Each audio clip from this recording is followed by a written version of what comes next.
Salve pessoal, você que nos assiste aqui ao Mais ou Menos Podcast. Bom dia, ou boa tarde, ou boa noite. Eu me chamo Sérgio. Estou aqui na presença do meu irmão, Jennerson. DJ. Mais uma, né, DJ? Mais uma, graças a Deus. Galera, só, primeiro eu quero agradecer vocês. No momento que a gente está gravando esse vídeo, estamos com 67 mil inscritos aí no YouTube. Pô, muito importante esse número pra gente. O conteúdo que vai ser falado hoje é um conteúdo que vocês assistem, que vocês gostam e pedem bastante. Então a gente trouxe aqui um convidado especial, tem muito conhecimento, cara, gente fina, no bastidor, já conversou muitos assuntos bacanas com a gente. Nós vamos trazer aqui pro ao vivo também. O cara é expert. Eu vou deixar até quem fez essa ponte apresentá-lo. DJ, fica à vontade aí. Uma honra, né? Já tem uns 2 ou 3 anos seguidos que eu sempre tô ali assistindo ali no pastor, na Igreja Cristã Palavra de Vida, do pastor Anderson. Sempre no começo do ano ele vem aqui nos prestigiar aí com uma palavra tremenda ali. Eu falei, não, vou ter que trazer esse homem aqui. Pastor Igor André. Obrigado, pastor. Boa noite, bom dia para quem vai nos assistir diferente, boa tarde. Obrigado, meninos, pelo convite. Espero que seja um tempo de crescimento, um tempo onde a gente seja agraciado com aquilo que Deus tem para nos instruir. Que seja bênção para nós que estamos aqui e para cada pessoa que está conectada. Então, como sempre digo, nós temos muitas maneiras de evangelizar e uma das ferramentas que nós temos é o que nós estamos vivenciando aqui agora. Então talvez você pode pegar esse link, partilhar com alguém e aproveitar esse conteúdo ao máximo. Então que você esteja à vontade a ser um instrumento de Deus para alguém aí. Pastor, por que a Bíblia está aberta em Lucas 10? Então, Lucas 10 é um texto que eu tenho uma familiaridade, tenho um apreço muito grande por ele, porque em um versículo aqui basicamente tem uma pergunta que ela me intriga e eu queria começar a partir disso, que a gente chama de parábola do bom samaritano. E aqui já levanta uma questão, que esse título bom samaritano é um título que é colocado posterior à Bíblia. A Bíblia nunca o chamou de bom. A Bíblia mostra que ele é bom e há um acréscimo ali na hora de fazer os títulos da Bíblia, que quem é da religião chama de epígrafe, mas no versículo 25 diz assim: eis que um certo homem, intérprete da lei, se levantou com o objetivo de pôr Jesus à prova e lhe perguntou: mestre, o que farei para herdar a vida eterna? Essa pergunta talvez seja a pergunta de milhões, seja a pergunta da atualidade. Um tempo onde nós vemos, por exemplo, a indústria farmacêutica lucrando bilhões de reais ou dólares, como você queira, para vender cremes de rejuvenescimento, no intuito de dar um prolongamento maior da vida. Então essa pergunta ela tem 2 vieses, se é que eu posso dizer assim. Tem o viés natural, o que eu posso fazer para o prolongamento da vida? O que eu posso fazer para herdar a vida eterna? Porque vida eterna é um termo que tem mais a ver com a religião. Então você fala de vida eterna para alguém, a pessoa tem a perspectiva de vida nesse tempo. Só que a vida eterna para a religião não tem a ver apenas com esse tempo de vida. A vida eterna para quem é cristão, ele sabe que a verdadeira vida é a vida que ele vive com Cristo após a morte. Essa é a vida eterna. Só que essa pergunta desse doutor da lei, eu gosto disso aqui, é que alguém que sabe e de repente numa reunião vai dizer: eu vou colocar Jesus à prova. Só que Jesus não só olha para as nossas perguntas, mas olha para as nossas intenções. Aí ele responde da seguinte forma: Jesus diz assim: o que está escrito na lei? E como você entende, ou como você interpreta? Então ele divide o questionamento dele em 2 esferas: o que está escrito e como você entende.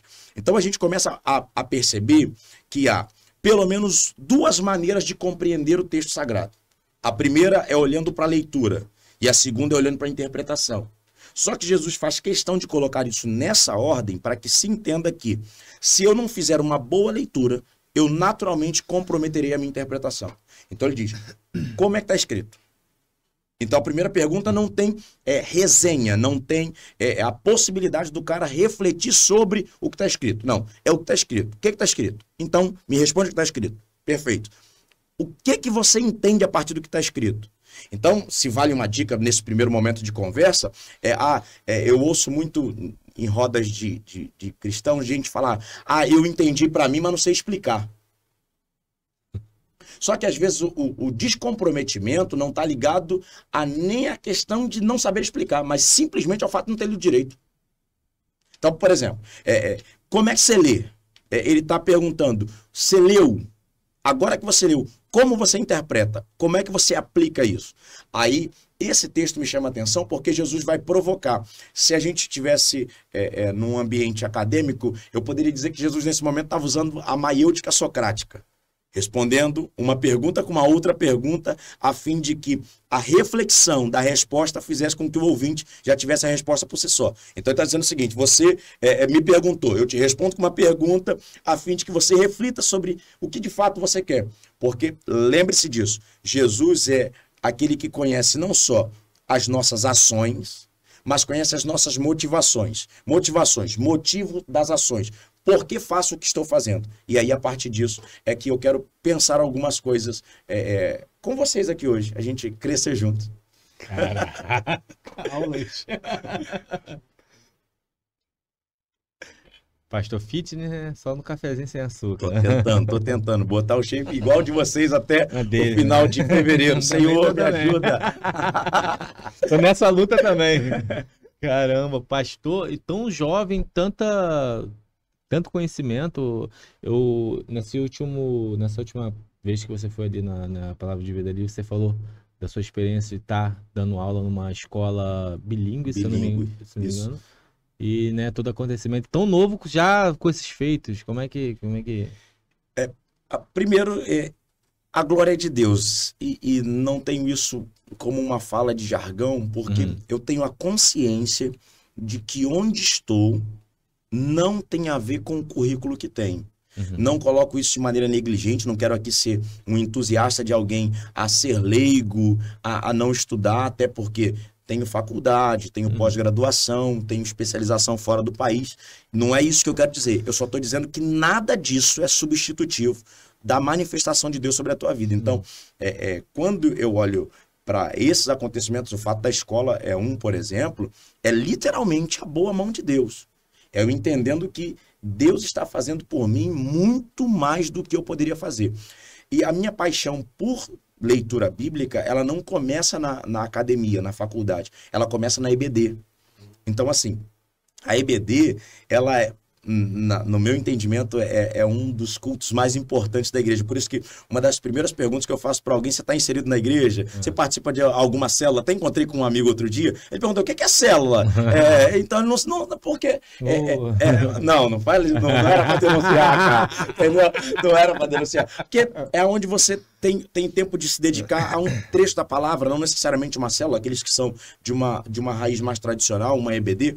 Então, foi a partir disso aí que eu comecei a ter esse apaixonamento pela Bíblia. E aí fui me aprofundando, dando aula na escola bíblica, tendo aula, e aí comecei a buscar mais informações, ler, ir para a faculdade, e daí começou essa relação. Porque hoje, baseado no tudo que eu ouvia, eu lembro que quando muito novo ainda eu ouvia promessas de que eu seria um pregador da palavra. E às vezes a gente acha que isso se limita apenas ao que Deus falou. Então, se Deus disse alguma coisa para você, isso não te exime da responsabilidade de fazer aquilo que é a tua parte. Então, Deus falou: vou fazer. Perfeito, vai fazer. E tem feito. Só que quem se inscreveu na faculdade fui eu, não desceu o anjo para se inscrever. Quem fez o vestibular fui eu. Então, são coisas que nós precisamos nos movimentar nesse aspecto. E, como eu sempre digo, a Bíblia é um mar sem fundo. Você entra, quanto mais você mergulha, você percebe que não dá pé e você não vai conseguir. Então, se algum dia você topar com alguém que se proponha a ser o doutor da Bíblia, que ninguém sabe além dele, cuidado, você pode estar diante de um herege. O pastor falando na Bíblia, eu tava até brincando ali com o Lucas, que agora ele tá lendo a Bíblia, né? Que legal, hein, Lucas? Isso, sério? Passou pegou uma doença aí e começou a ler a Bíblia. E eu, na época, quando eu li a Bíblia, eu achava legal, porque o início dela vai narrando uma história, né? Criação do mundo e tal, Abraão, vem aquilo tudo ali, até José, enfim.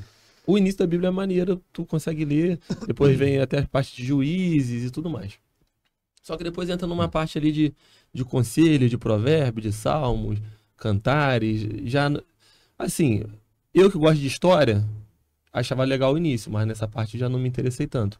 Aí depois eu lembro que eu até pulei, não quis ler, aí fui ler Mateus, até mais ou menos até Atos, também, que é Atos ou Romanos, que é a história também de Cristo, dos apóstolos, e depois vem a parte ali dos conselhos e tudo mais, que eu também já não tinha tanto interesse. E na época se falava, ó, o certo é você ler a Bíblia, tal livro, depois você ir para Mateus. Tem uma maneira correta de você ler a Bíblia? Correta não, a gente vai tentando sugerir o mais adequado para cada indivíduo. Quando você olha pedagogicamente, por exemplo, cada um tem uma maneira de aprender. Então eu não posso categorizar dizendo que é apenas esta maneira que é a correta. Agora, que eu preciso olhar para o indivíduo que tem uma predisposição, no seu caso, a gostar mais de história. Então, esse indivíduo deve começar, por exemplo, por Evangelhos. Seria excelente, por quê? Evangelhos é uma biografia repetida. Biografia repetida porque as histórias que acontecem, elas se repetem ali e acabam como uma espécie de exercício de fixação. No entanto, eu não posso incentivar ninguém a ler uma parte da Bíblia, porque senão você fica só com uma parte do mapa. Então, com uma parte do mapa, você pode pegar algum atalho que você não deveria. Então, qual é a maneira adequada? A maneira que te aproxima. E aí, se vale uma sugestão, eu gosto de livros curtos. Eu te desafio agora. Antes desse podcast acabar, você dá um pause, vê quanto tempo falta. Eu te desafio. E você vai ter condições. Lê o livro de Filemão. Abre a tua Bíblia aí, você vai achar Filemão. O tempo que falta para acabar o podcast, você vai conseguir ler o livro de Filemão. Depois você me fala. Então, é um livro. Alguém que gosta de desafios, por exemplo, já li um livro da Bíblia. Uhum. Essa pessoa pode começar a partir disso. Agora, você tem... eu gosto de desafios numéricos. Leia Provérbios. 31 dias, você consegue ler Provérbios. Eu gosto de cronologia. E eu gosto da Bíblia, porque a Bíblia ela não se coloca num papel de responder a todas as questões, mas ela tem todos os princípios. Então, por exemplo, alguém que trabalha com logística, a Bíblia se conecta a todas as áreas do conhecimento. Alguém que trabalha com logística, por exemplo, poderia pegar um desafio, que foi até um desafio de uma aluna que eu achei interessantíssimo, para tentar entender sobre as quantidades de alimentos e excrementos do povo de Israel durante o período do deserto, porque você calcula 600 mil homens, fora mulheres e crianças, considerando a taxa de natalidade da época, 2 milhões de pessoas, para fazer uma conta baixa, caminhando 40 dias. Quanto que se come em 40 dias? Quanto que se excrementa em 40 dias? Como é que se faz para que isso aconteça? Então, assim, alguém de logística precisa fazer isso, alguém de planejamento precisa pensar nisso. Pode pensar nisso, melhor dizendo. Então, é algo que você pode fazer. Igor, eu sou da área da medicina. Então, você pode pegar, por exemplo, a cura da sogra de Pedro.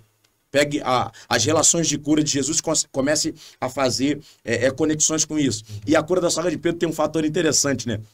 Jesus cura ela dentro daquele ambiente, ela começa a servir, só que, considerando a possibilidade da época, a região que ela estava, possivelmente uma febre ligada à região. As casas muito simples, feitas de saibro, então a região era uma região doentia.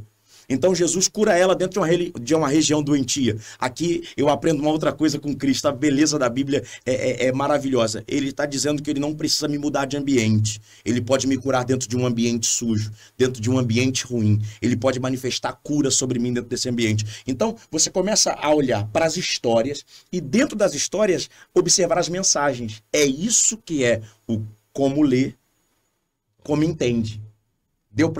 Tá dando para entender por que eu gosto tanto desse versículo? Então, assim, como é que você lê? Cara, leia o que te apaixona. Leia o que te apaixona. Eu gosto de romance. Cantares de Salomão. Cantares de Salomão, eu digo que é proibido para menores, né? Eu digo que é proibido para menores no aspecto de que você tem um livro da Bíblia que diz assim, seus seios são como uvas. Que isso? E só tem um jeito de comer uva, né, varão? Tá na Bíblia. Tá lá. Caramba. Entendeu? Seu umbigo é uma taça de vinho. Então você percebe que é um negócio um tanto mais caliente. Né? Mais caliente. Então, mas toma cuidado também, não vai usar os elogios de Salomão para elogiar sua mulher. Aí você chega pra sua mulher e fala assim, você tá como as éguas de Faraó, vai dormir no sofá. Pô, me ajuda, né? Pastor, a Bíblia, eu acho legal também essa questão das interligações que ela faz, né? O profeta lá, não sei quantos anos atrás, fala que vai vir um Salvador, o Salvador vai vir, vai morrer de tal forma, nem o osso dele vai ser quebrado. Ela é bem conectada. Isso aí eu já vi um estudo também falando sobre isso, é bem interessante. Só que às vezes eu vejo alguns pregadores, alguns cortes polêmicos, dizendo que ela tem que ser atualizada e tudo mais. A Bíblia em si, ela é suficiente? Essa Bíblia aí? Essa Bíblia aí que você tem é suficiente que eu posso chegar ali e comprar? Ou precisa realmente de atualização, de novos, sei lá, novos ensinamentos? A própria Xuxa falou isso, né? Precisa A Xuxa ser falou, falou, teve um pastor que precisa falou ser isso. mudado Teve também. um pastor conhecido que falou isso. Uhum.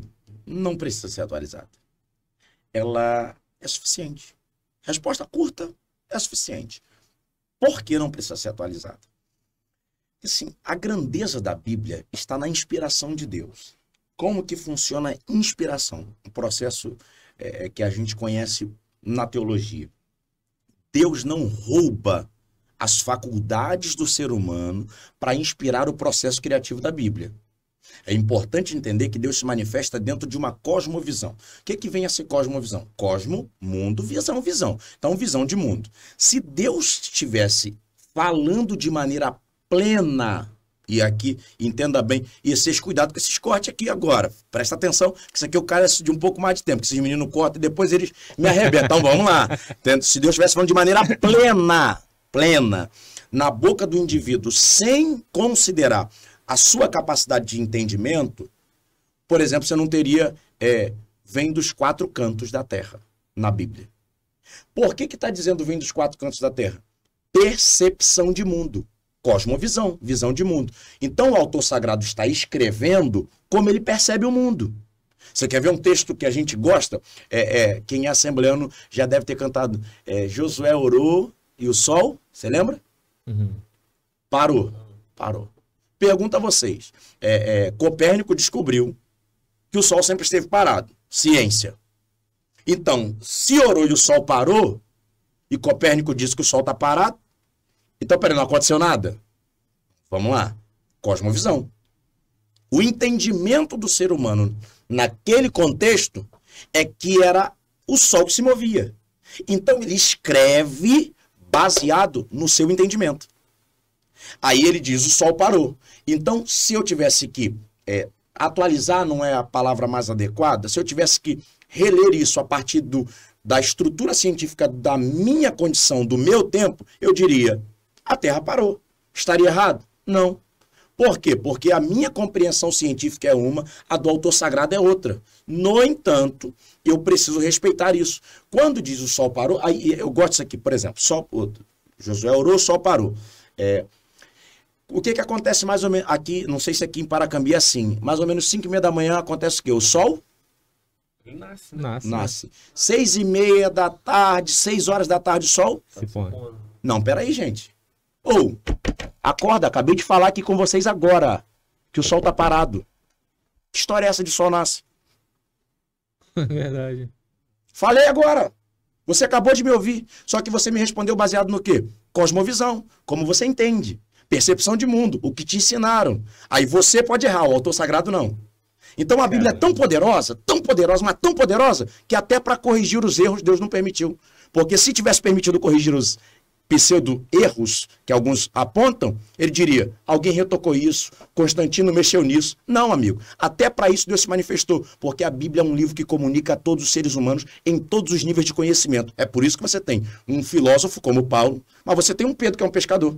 Você tem alguém extremamente instruído como esse Paulo, que na época, se tivesse equivalência, teria 4 faculdades, falaria 8 idiomas fora dialetos. E você tem um Amós, que é cuidador de boi. E a Bíblia tem espaço para esse tipo de gente. Isso já é uma comunicação, porque a Bíblia está o tempo inteiro comunicando. Comunicando em que aspecto? Todo ser humano pode ouvir a Deus através da Bíblia. Por quê? Porque a Bíblia não é um livro nem elitista, não é um livro que segrega. A Bíblia é um livro que agrega. Ela traz para perto, ela quer que todos recebam a mensagem. A mensagem é o quê? É aquilo que é o cerne da leitura, aquilo que comunica Deus dentro da leitura. Então, essa costura que você colocou, ela se dá pelo seguinte, a Bíblia tem escritores, mas só tem um autor.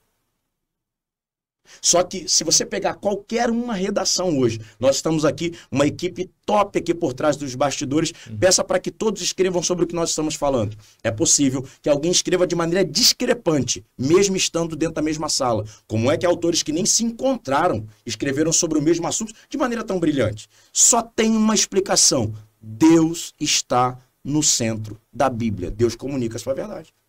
Pô, você tá falando que faz sentido, por exemplo, na questão do Apocalipse. Ele, naquele tempo, ele, sei lá, digamos que ele viu um avião, um helicóptero. Ele não tinha conhecimento do que era aquilo. Então ele vai lá, relata da maneira que ele... Entende? Da cosmovisão, né? Ele faz umas analogias. Aham. Você hoje entende que...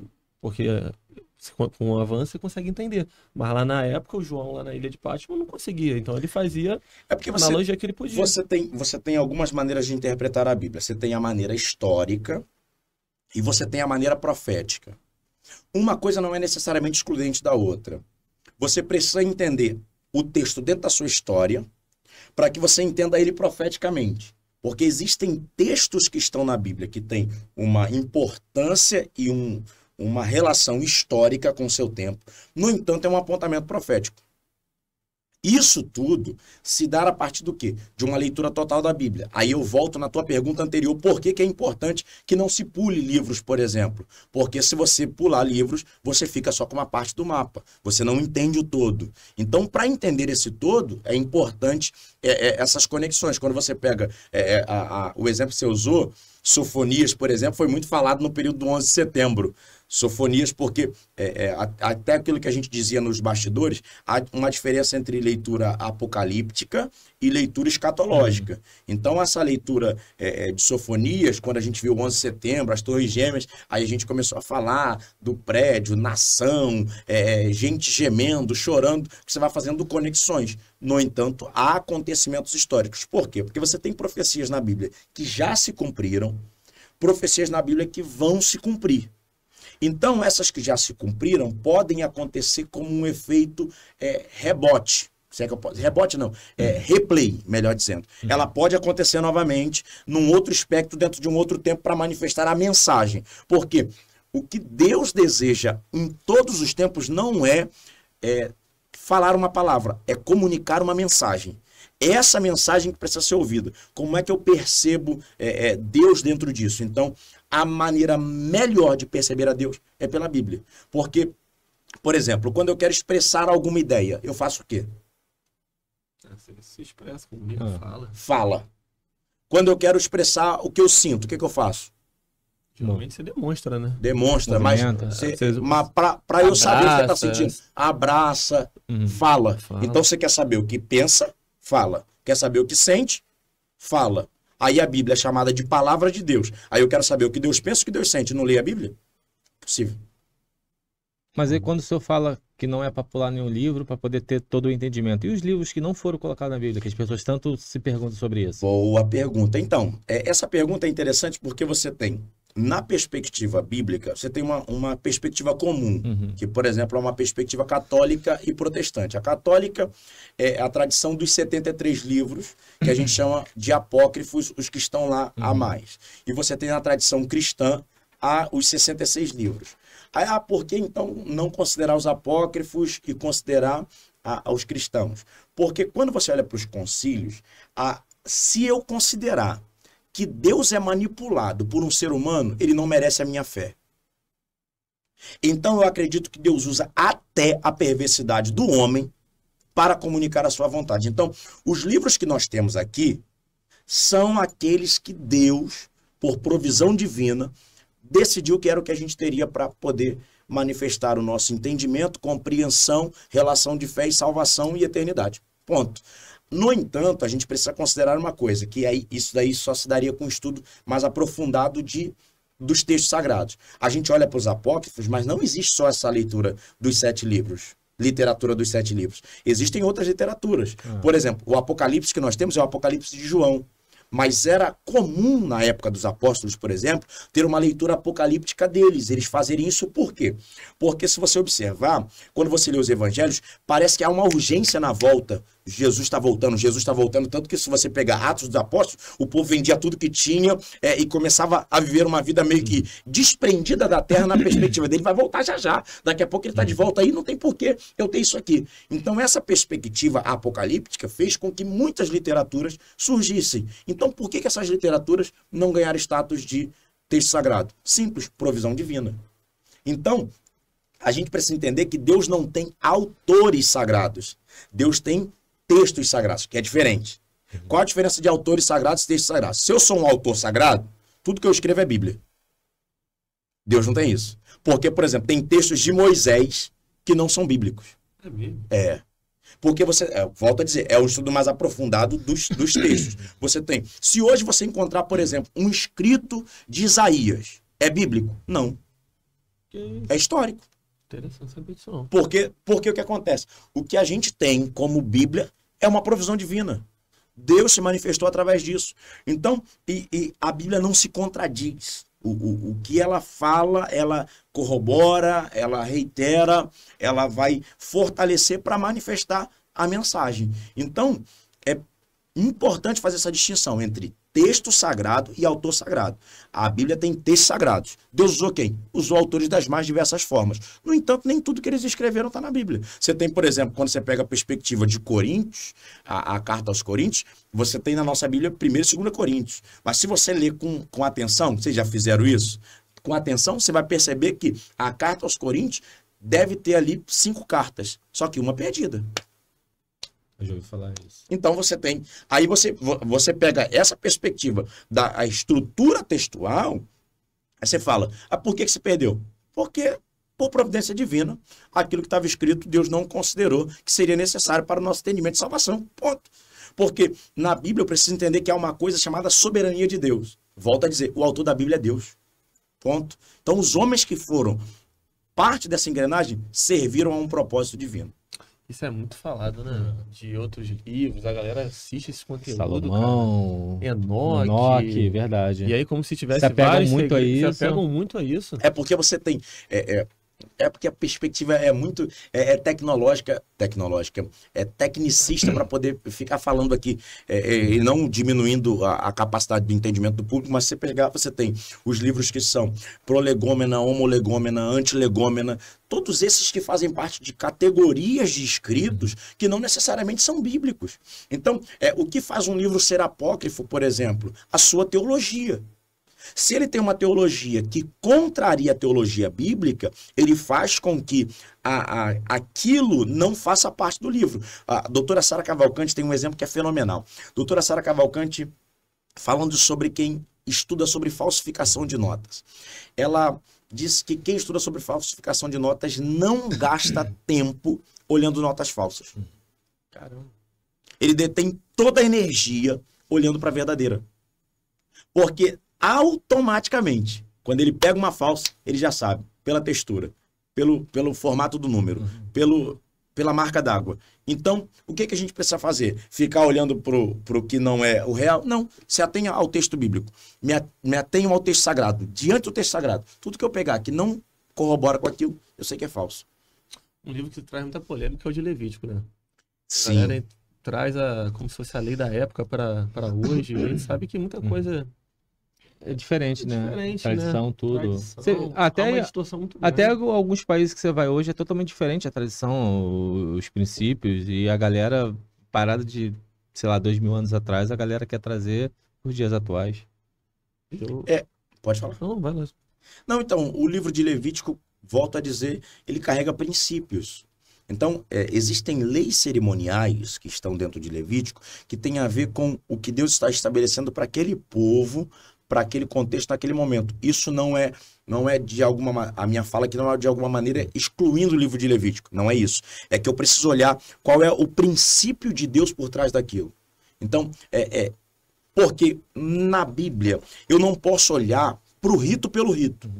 Então não é fazer pelo fazer. Um texto que a gente gosta de citar todos os meses, gosta não, a gente cita todos os meses, até por uma questão de celebração, ceia, né?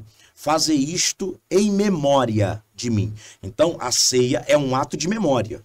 A ceia é onde eu preciso ter consciência do que eu estou fazendo. Tanto que ele vai dizer, examine-se, pois, o homem a si mesmo, e assim coma desse pão. Então você percebe que há uma espécie de evocação na ceia a que a pessoa tenha consciência do ato, para que ela pense no que ela está fazendo, e não necessariamente o ato pelo ato, até porque a ceia não salva.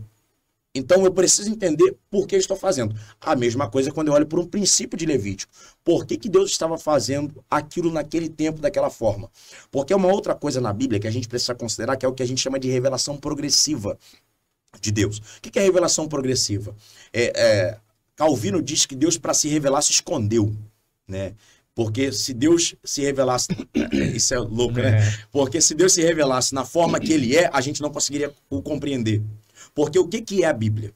Essa é fácil. A Bíblia é Deus usando um homem para comunicar numa linguagem humana para outro homem aquilo que o divino desejou revelar-se como parcialidade do infinito, de maneira que um finito consiga entender essa parcialidade. Fechado? Então, isso é a Bíblia. Aí você vai falar, Igor, ficou muito complicado. Volta aí. Vou dizer, a Bíblia é Deus falando no sotaque humano. Deus não é a Bíblia. A Bíblia é produto da mente de Deus. É diferente. Então, Deus não cabe dentro da Bíblia. Agora é louco isso aqui. A Bíblia não a Bíblia apequena Deus. Agora gostei. Eu amo quando isso acontece. A Bíblia apequena Deus. Apequena Deus em que aspecto? Porque se eu imaginar que Deus cabe dentro da Bíblia, eu diminuo quem é Deus. A Bíblia diz assim, no princípio criou Deus, então tudo começa e ele já está. A Bíblia chama ele dizendo, maravilhoso conselheiro, Deus forte, príncipe da paz. Qual que falta? Você lembra? Pai da eternidade. Aquele que gera. O que é eterno? Aquilo que vai perpetuar por toda a eternidade. Tá, mas... Tá. Cristo. Dimensiona aí eterno para mim, em tempo. Tempo? É. Possível. Não tem como.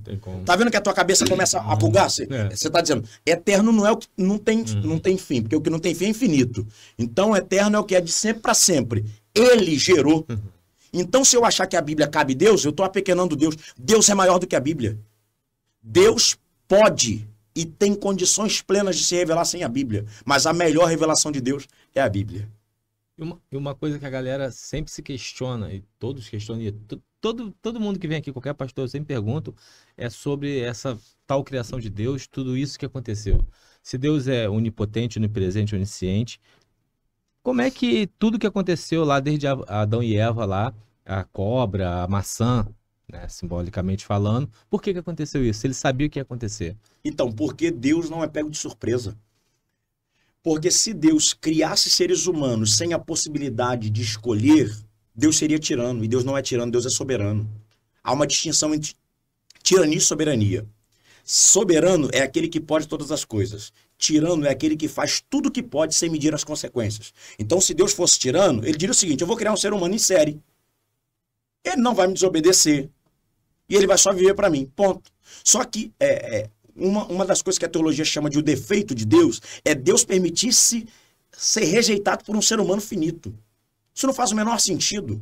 Só que a nossa cabeça limitada, temporal, influenciada pelo pecado, a gente acha que Deus é pego de surpresa. Alguns imaginam que quando o homem peca, Deus para no céu e fala assim, ai, minha Nossa Senhora, e agora o que eu vou fazer? Não, amigo. Deus já sabia e já tinha preparado o sacrifício antes do homem pecar. Então vamos lá. Deus, quando o homem peca, Deus vem no mesmo lugar. O homem pecou. Viração do dia. Deus vem para onde? Para a agenda dele.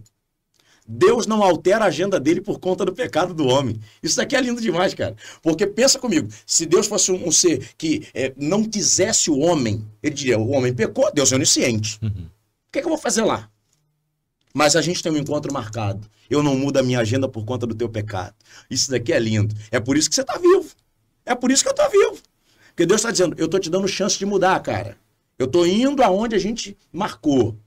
Chegou Deus lá. Cadê Adão? Não está lá. Adão, onde estás? Que pergunta louca. Para um Deus onisciente perguntar onde está não faz o menor sentido. Exato. Aí Adão vai dizer assim, Senhor, eu vi que estava nu e me escondi. Aí ele vai dizer assim, quem te mostrou? Porque naquele momento Deus estava dando ao homem oportunidade de arrependimento. Deus estava manifestando com o homem aquilo que Paulo vai falar lá nas suas cartas sobre longanimidade. O que vem a ser longanimidade? É prolongar um juízo a fim de dar ao homem oportunidade de mudança. Então, a Bíblia diz que quando o homem comesse do fruto, ao comer do fruto morreria. Se comer, certamente morrerá.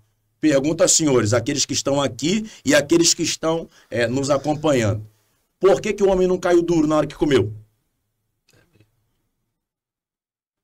Se Deus fosse um ser mau e a sua justiça fosse manifesta em primeira instância, era para o homem comer e morrer.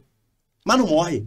Você tá dizendo então que se Adão tivesse confessado ali na hora o pecado dele a Deus, talvez o rumo seria outro? Eu não tenho dúvida disso.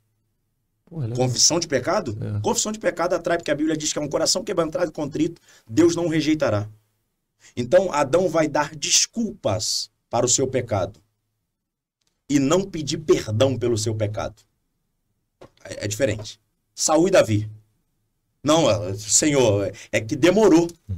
Aí demorou, sacrifiquei. Davi diz, não, pequei.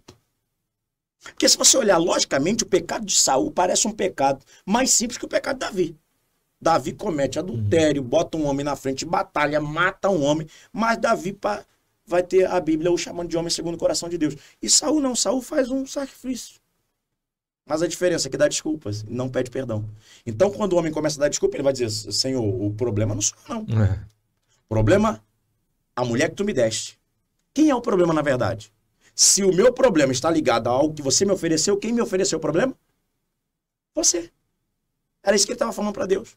Aí chega para a mulher e diz assim, mulher, o que houve? Senhor, eu queria ser santa. Isso aqui é NVI, nova versão de Igor. Eu queria, ó, tudo que eu queria era ser santa, mas qual é o meu problema, Senhor?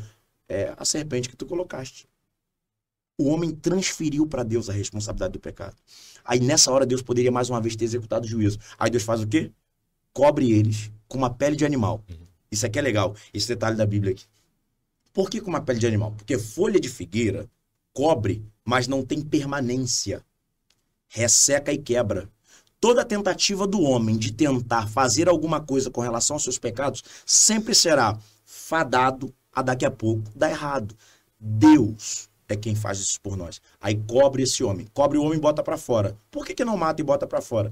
Dando ao homem oportunidade de regeneração. Dando ao homem oportunidade de mudança. Aí quando você pega os evangelhos, por exemplo, e tá lá João batizando, de repente João tá batizando, quando aparece o Cristo, ele vai dizer assim, eis aí, quem? O Cordeiro de Deus. Espera aí. Então, se ele se cobre com uma pele de animal, um animal precisou morrer para que ele cobrisse a sua vergonha. Quando João vê Jesus, que era o Cristo anunciado, que é aquele que traria a salvação, Jesus, Cristo, ungido, o Salvador, ele vem para trazer a salvação, ele chama de Cordeiro. Eis aí o Cordeiro de Deus, esse não cobre, esse tira. Quando você vai para o Apocalipse, ele vai dizer assim, eis aí o Cordeiro morto desde antes da fundação do mundo. O pecado não pega Deus de surpresa. O Cordeiro já estava preparado. O que Deus está nos dando é a oportunidade de nos achegarmos a Ele. É por isso que o homem pode viver uma vida inveterada longe de Deus. É Deus dizendo assim, eu tenho poder, autoridade para te trazer para perto por raiva, por rancor, mas eu te dou a oportunidade de escolher a minha presença. Isso é amor. Interessantíssimo. Essa parte que você falou é uma parte, esqueci a palavra, como se fosse uma parte quebrada da teologia?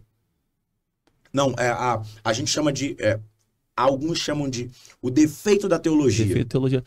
Se parar para seguir essa lógica, até mesmo a criação do homem, né? Por que um ser divino, onisciente, criaria um homem? Sabendo que ele é errar. É isso que eu tô me perguntando aqui, sabendo que ele é. Ele quis criar um teatro, ele quis criar uma novela, porque a gente fica, por que ia acontecer isso tudo, tanto sofrimento? Precisava desse homem, esse homem poder, né, não cumprir Será que teve outras criações também? A gente já começa a viajar sobre isso. Por quê? Isso daí, eu particularmente fico com a Bíblia. Então, assim, na Bíblia não há espaço para isso. É até uma confusão que algumas pessoas fazem aí com uma interpretação do Gênesis, mas nós somos a criação de Deus. Imagem e semelhança de Deus, criados segundo o seu propósito, a fim de manifestar a sua vontade. Então, Deus não cria um teatro. Deus criou o homem para o adorar.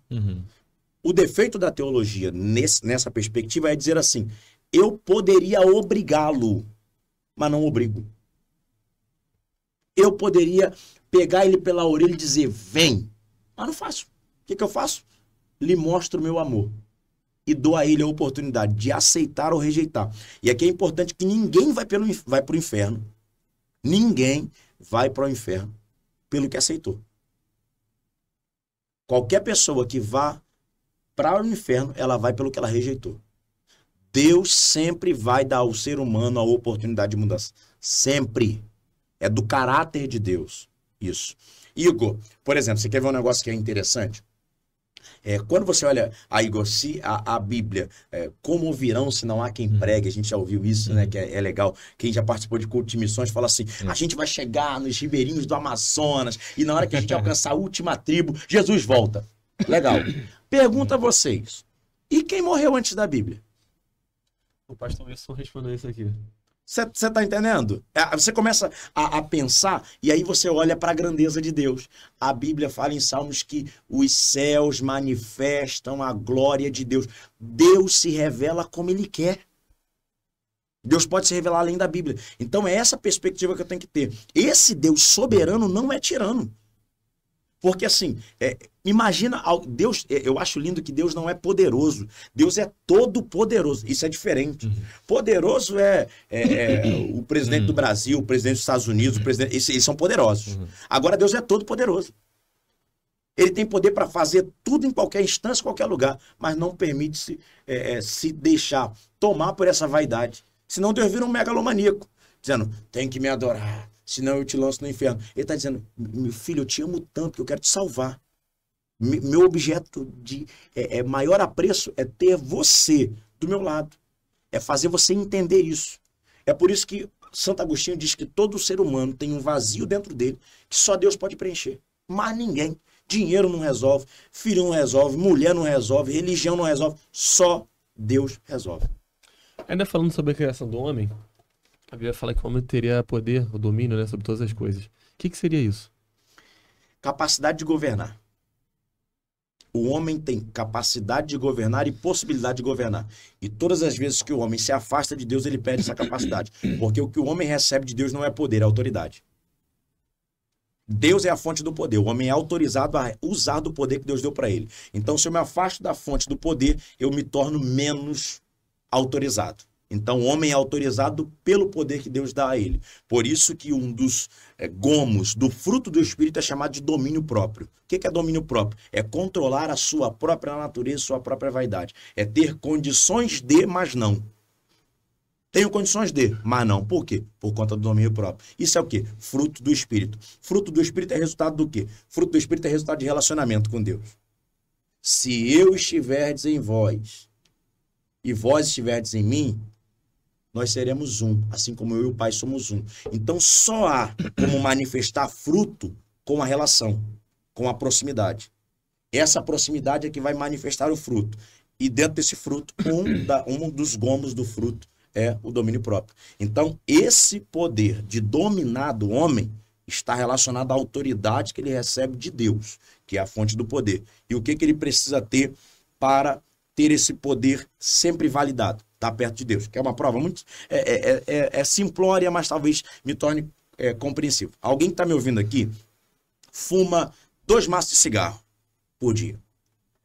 Cara, tomara que tu fume 10 no dia. E, cara, mas fume muito. Você se torne uma chaminé de fumar. A pessoa vai dizer, não, eu quero parar. Só que eu não consigo. Isso aí. Não, ó, você que bebe cerveja, eu quero que você beba 20 caixas de uma vez só. Você vai dizer, você tá louco, eu vou morrer de cirrose. Eu tô tentando parar, mas eu não consigo. Porque o diabo tem a pseudo-impressão entregue na mão do homem que ele é livre para fazer o que quer. E quando, na verdade, ele não percebe que ele tá preso. Só perto de Deus ele tá livre. Como assim tá livre? Ele pode, mas não vai. Ele tem o poder de, mas decide não.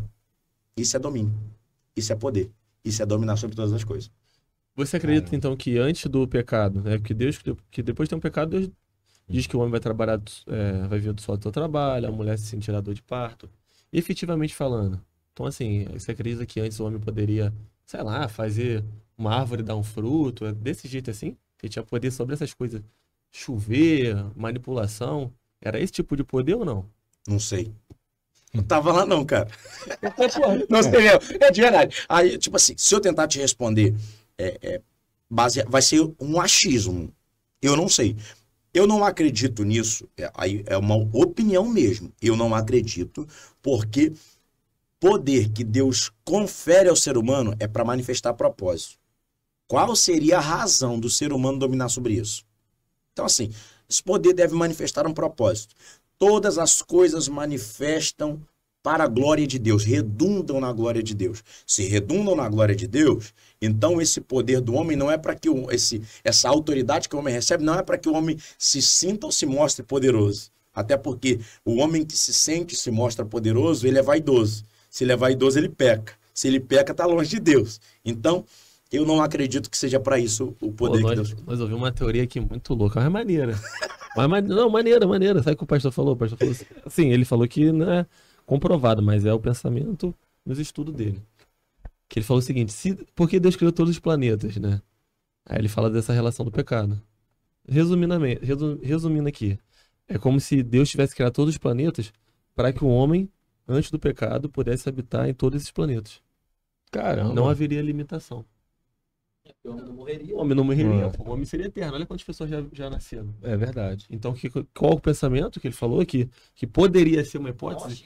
É um achismo. Ele falou que é um achismo, mas ele falou que esses planetas seriam habitados por todos nós.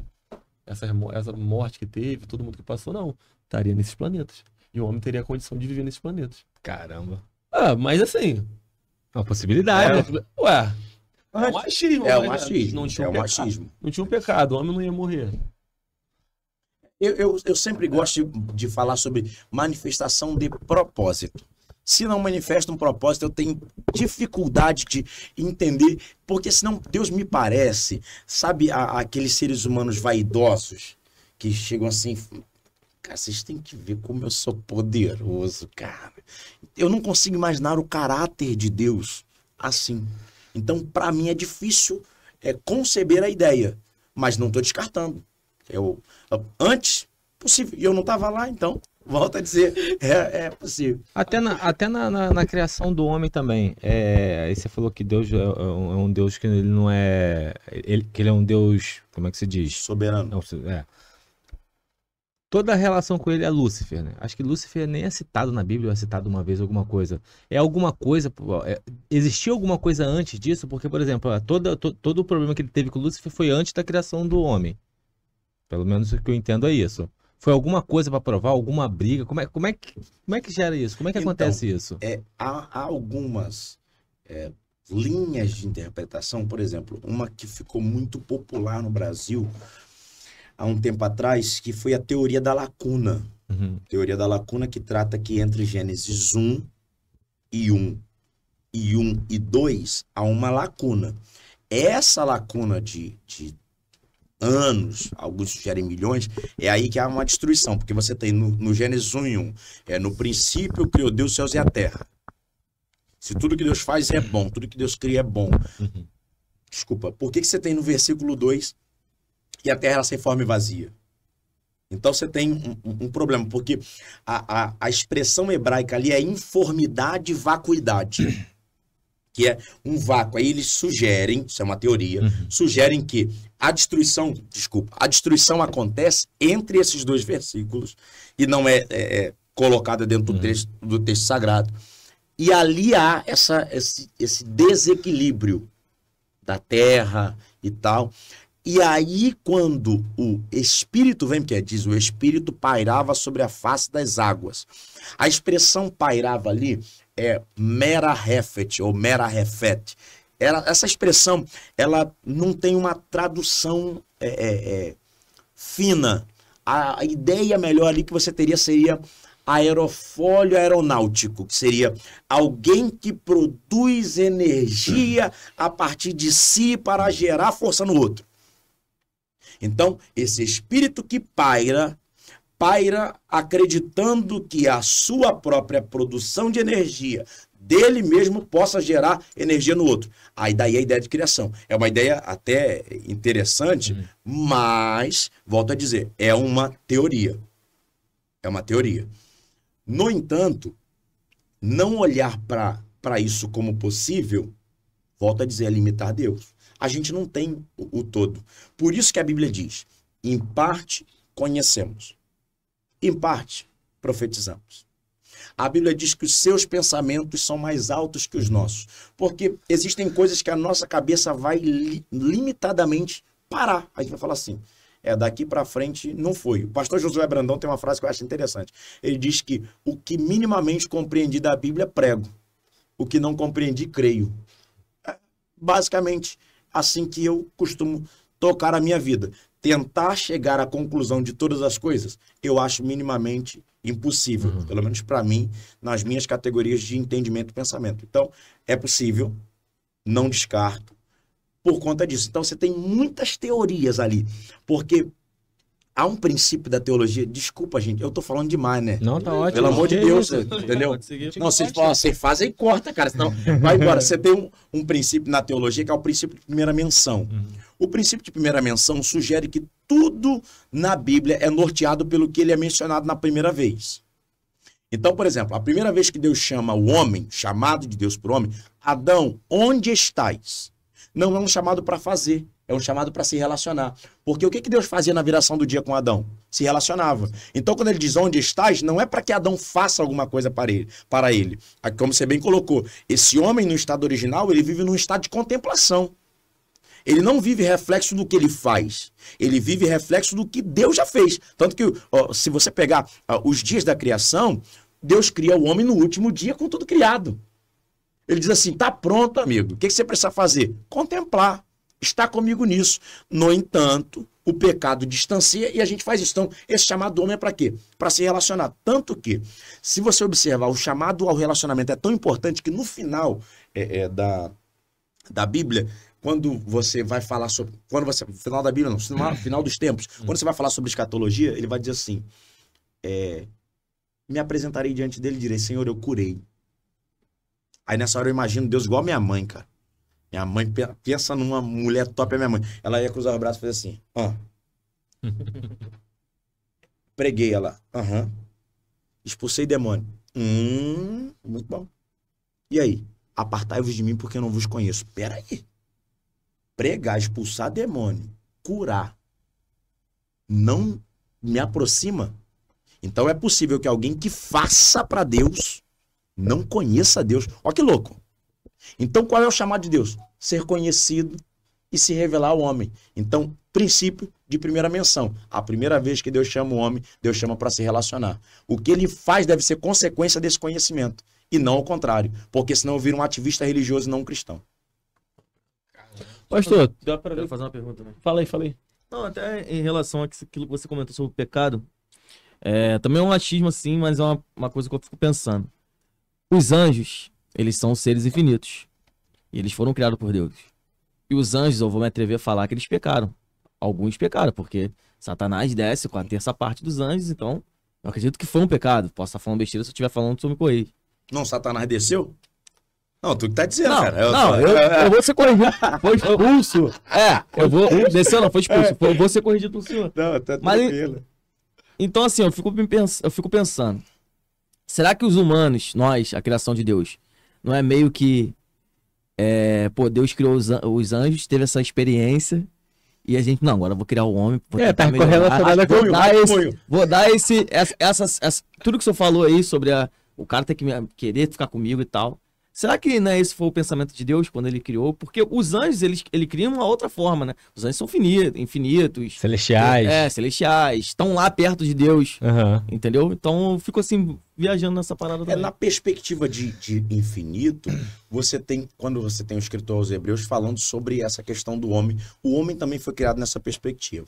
No entanto, quando você olha para os anjos, tentar dimensionar a mente de Deus é sempre uma viagem muito além da nossa capacidade. Primeiro, reduzida pela nossa condição intelectual, e eu digo nossa, não em nenhum momento diminuindo ninguém, mas é nossa, porque nós seres humanos somos finitos, a nossa condição é pecaminosa, mas quando os anjos pecam contra Deus, Deus os expulsa. A teologia explica isso. Aí volta a dizer, é uma teoria. Que há ali a aniquilação do pecado no céu. Então não tem... O pecado é aniquilado do céu e aí os anjos são expulsos, que se tornam demônios que estão aguardando o juízo. Já tem a sentença, mas ainda não tem a execução da pena. Então já estão aguardando o juízo. Então isso faz com que O homem que foi criado, agora, ele tenha essa opção de servir a Deus ou não servir a Deus. Deus tem o paraíso criado para os seus, o céu, aquilo que a gente prega como eternidade, e você tem a condenação. O homem foi criado para ser salvo. Essa salvação vem mediante a confissão desse homem, de reconhecer que ele é o Senhor. Esse reconhecimento se dá não numa esfera do serviço, mas numa esfera da consciência. Se ele se dá numa esfera da consciência, ele é opcional, porque consciência é parte do pressuposto que o ser humano reflete. Tanto que, quando você olha para esse ser humano que se aproxima de Deus, ele não se aproxima meramente porque ele quer, ou melhor, porque ele não tem opção. Ele se aproxima porque ele quer.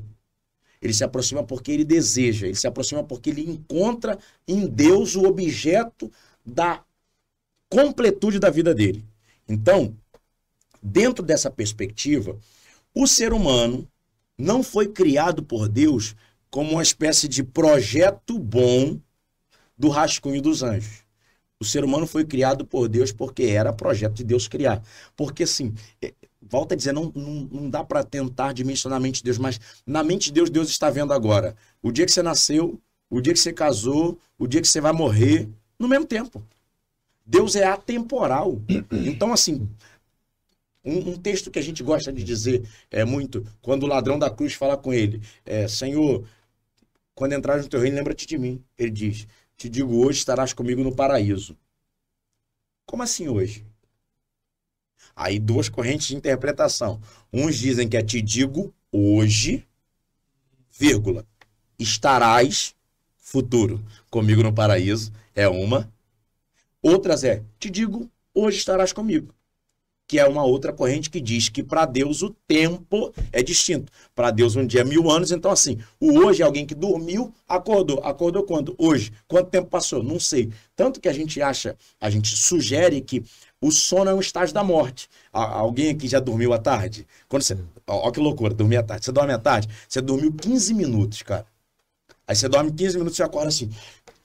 Caraca, perdi a hora, você olha 15 minutos. Por quê? Quando você dorme, você perde o controle. Então, a outra sugestão é que você perde isso. Eu sei que é uma resposta até prolixa, desculpa. Eu não sei se eu consegui ser claro. Então, assim, eu não vejo como o rascunho nos anjos e a manifestação do homem. Eu vejo o seguinte, no projeto eterno de Deus, já estava estabelecido a criação do homem.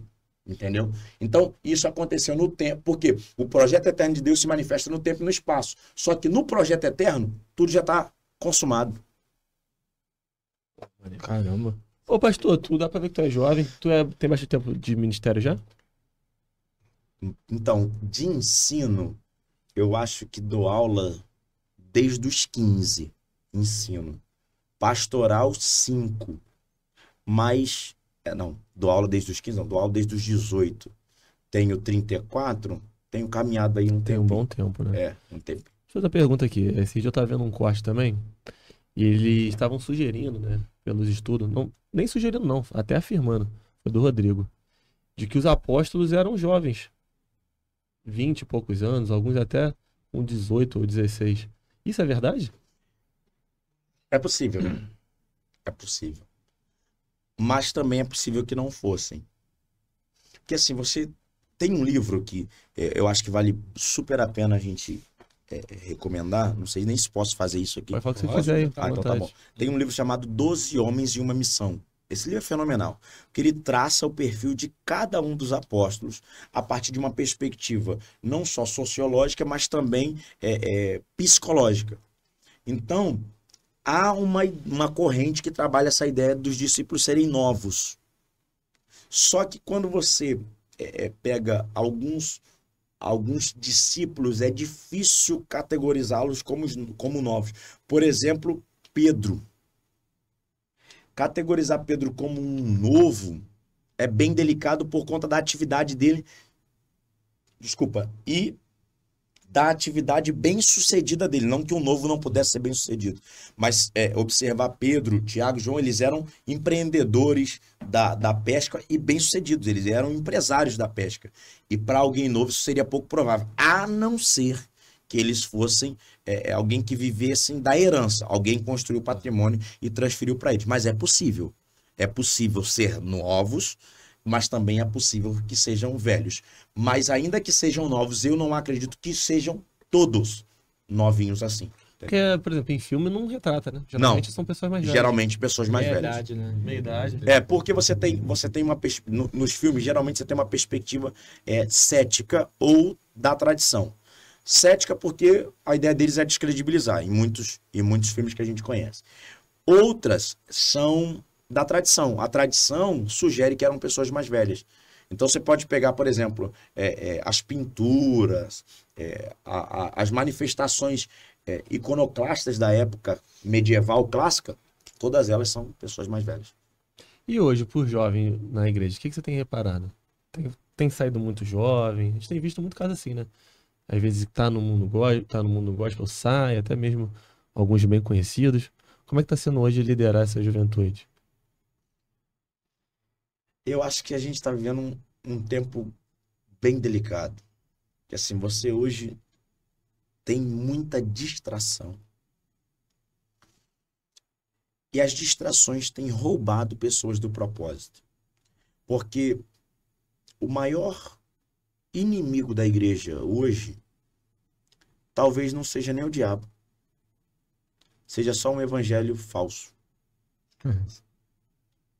Porque o evangelho falso te dá a falsa sensação de estar indo para o lugar certo, caminhando na direção errada. Então, quando você está na contramão, quem vem te mostra que você está no caminho errado. Mas quando alguém muda as placas da estrada para dizer que você está indo no caminho certo e o final vai dar errado, isso aqui é o mais triste. E é isso que eu percebo. Como a gente hoje tem e digo isso de maneira muito ampla, uma espécie de pouquíssima cultura de leitura bíblica, a gente tem muita gente enganada, cara. Tem muita gente em nome de Deus fazendo atrocidades. E aí, a minha oração é que Deus o encontre a partir da leitura bíblica. Por isso que eu defendo tanto isso, e foi o texto que eu abri lá no início do podcast, dizendo: como leis? Leia a Bíblia. Leia a Bíblia, passe pelo fio da palavra.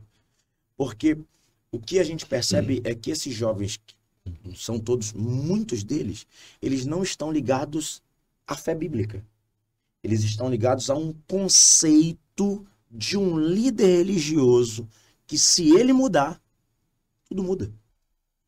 Não existe na igreja cristã protestante autoridade papal.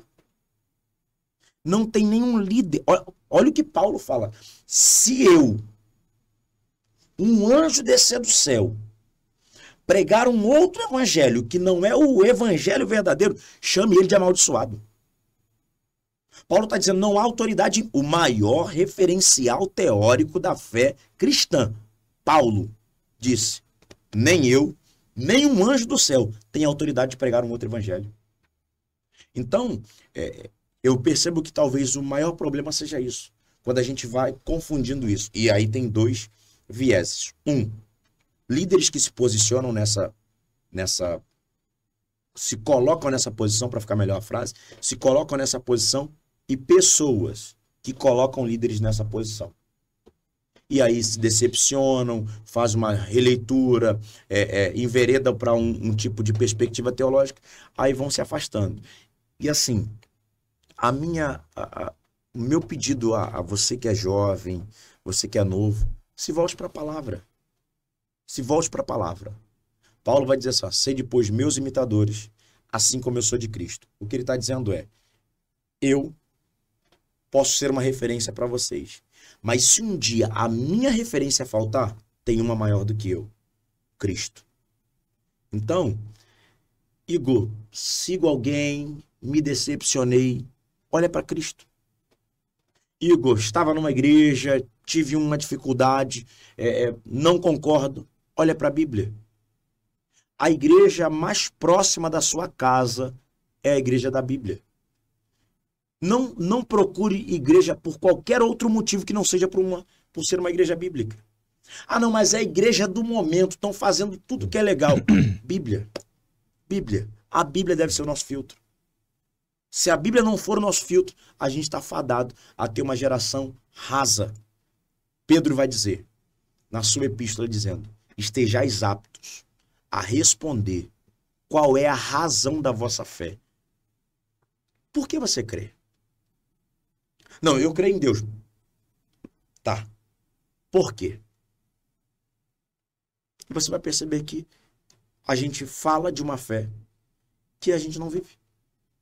Então, o que a gente está vendo hoje é pessoas sendo contadas como números e não como indivíduos que precisam ser ensinados, discipulados, para que aprendam.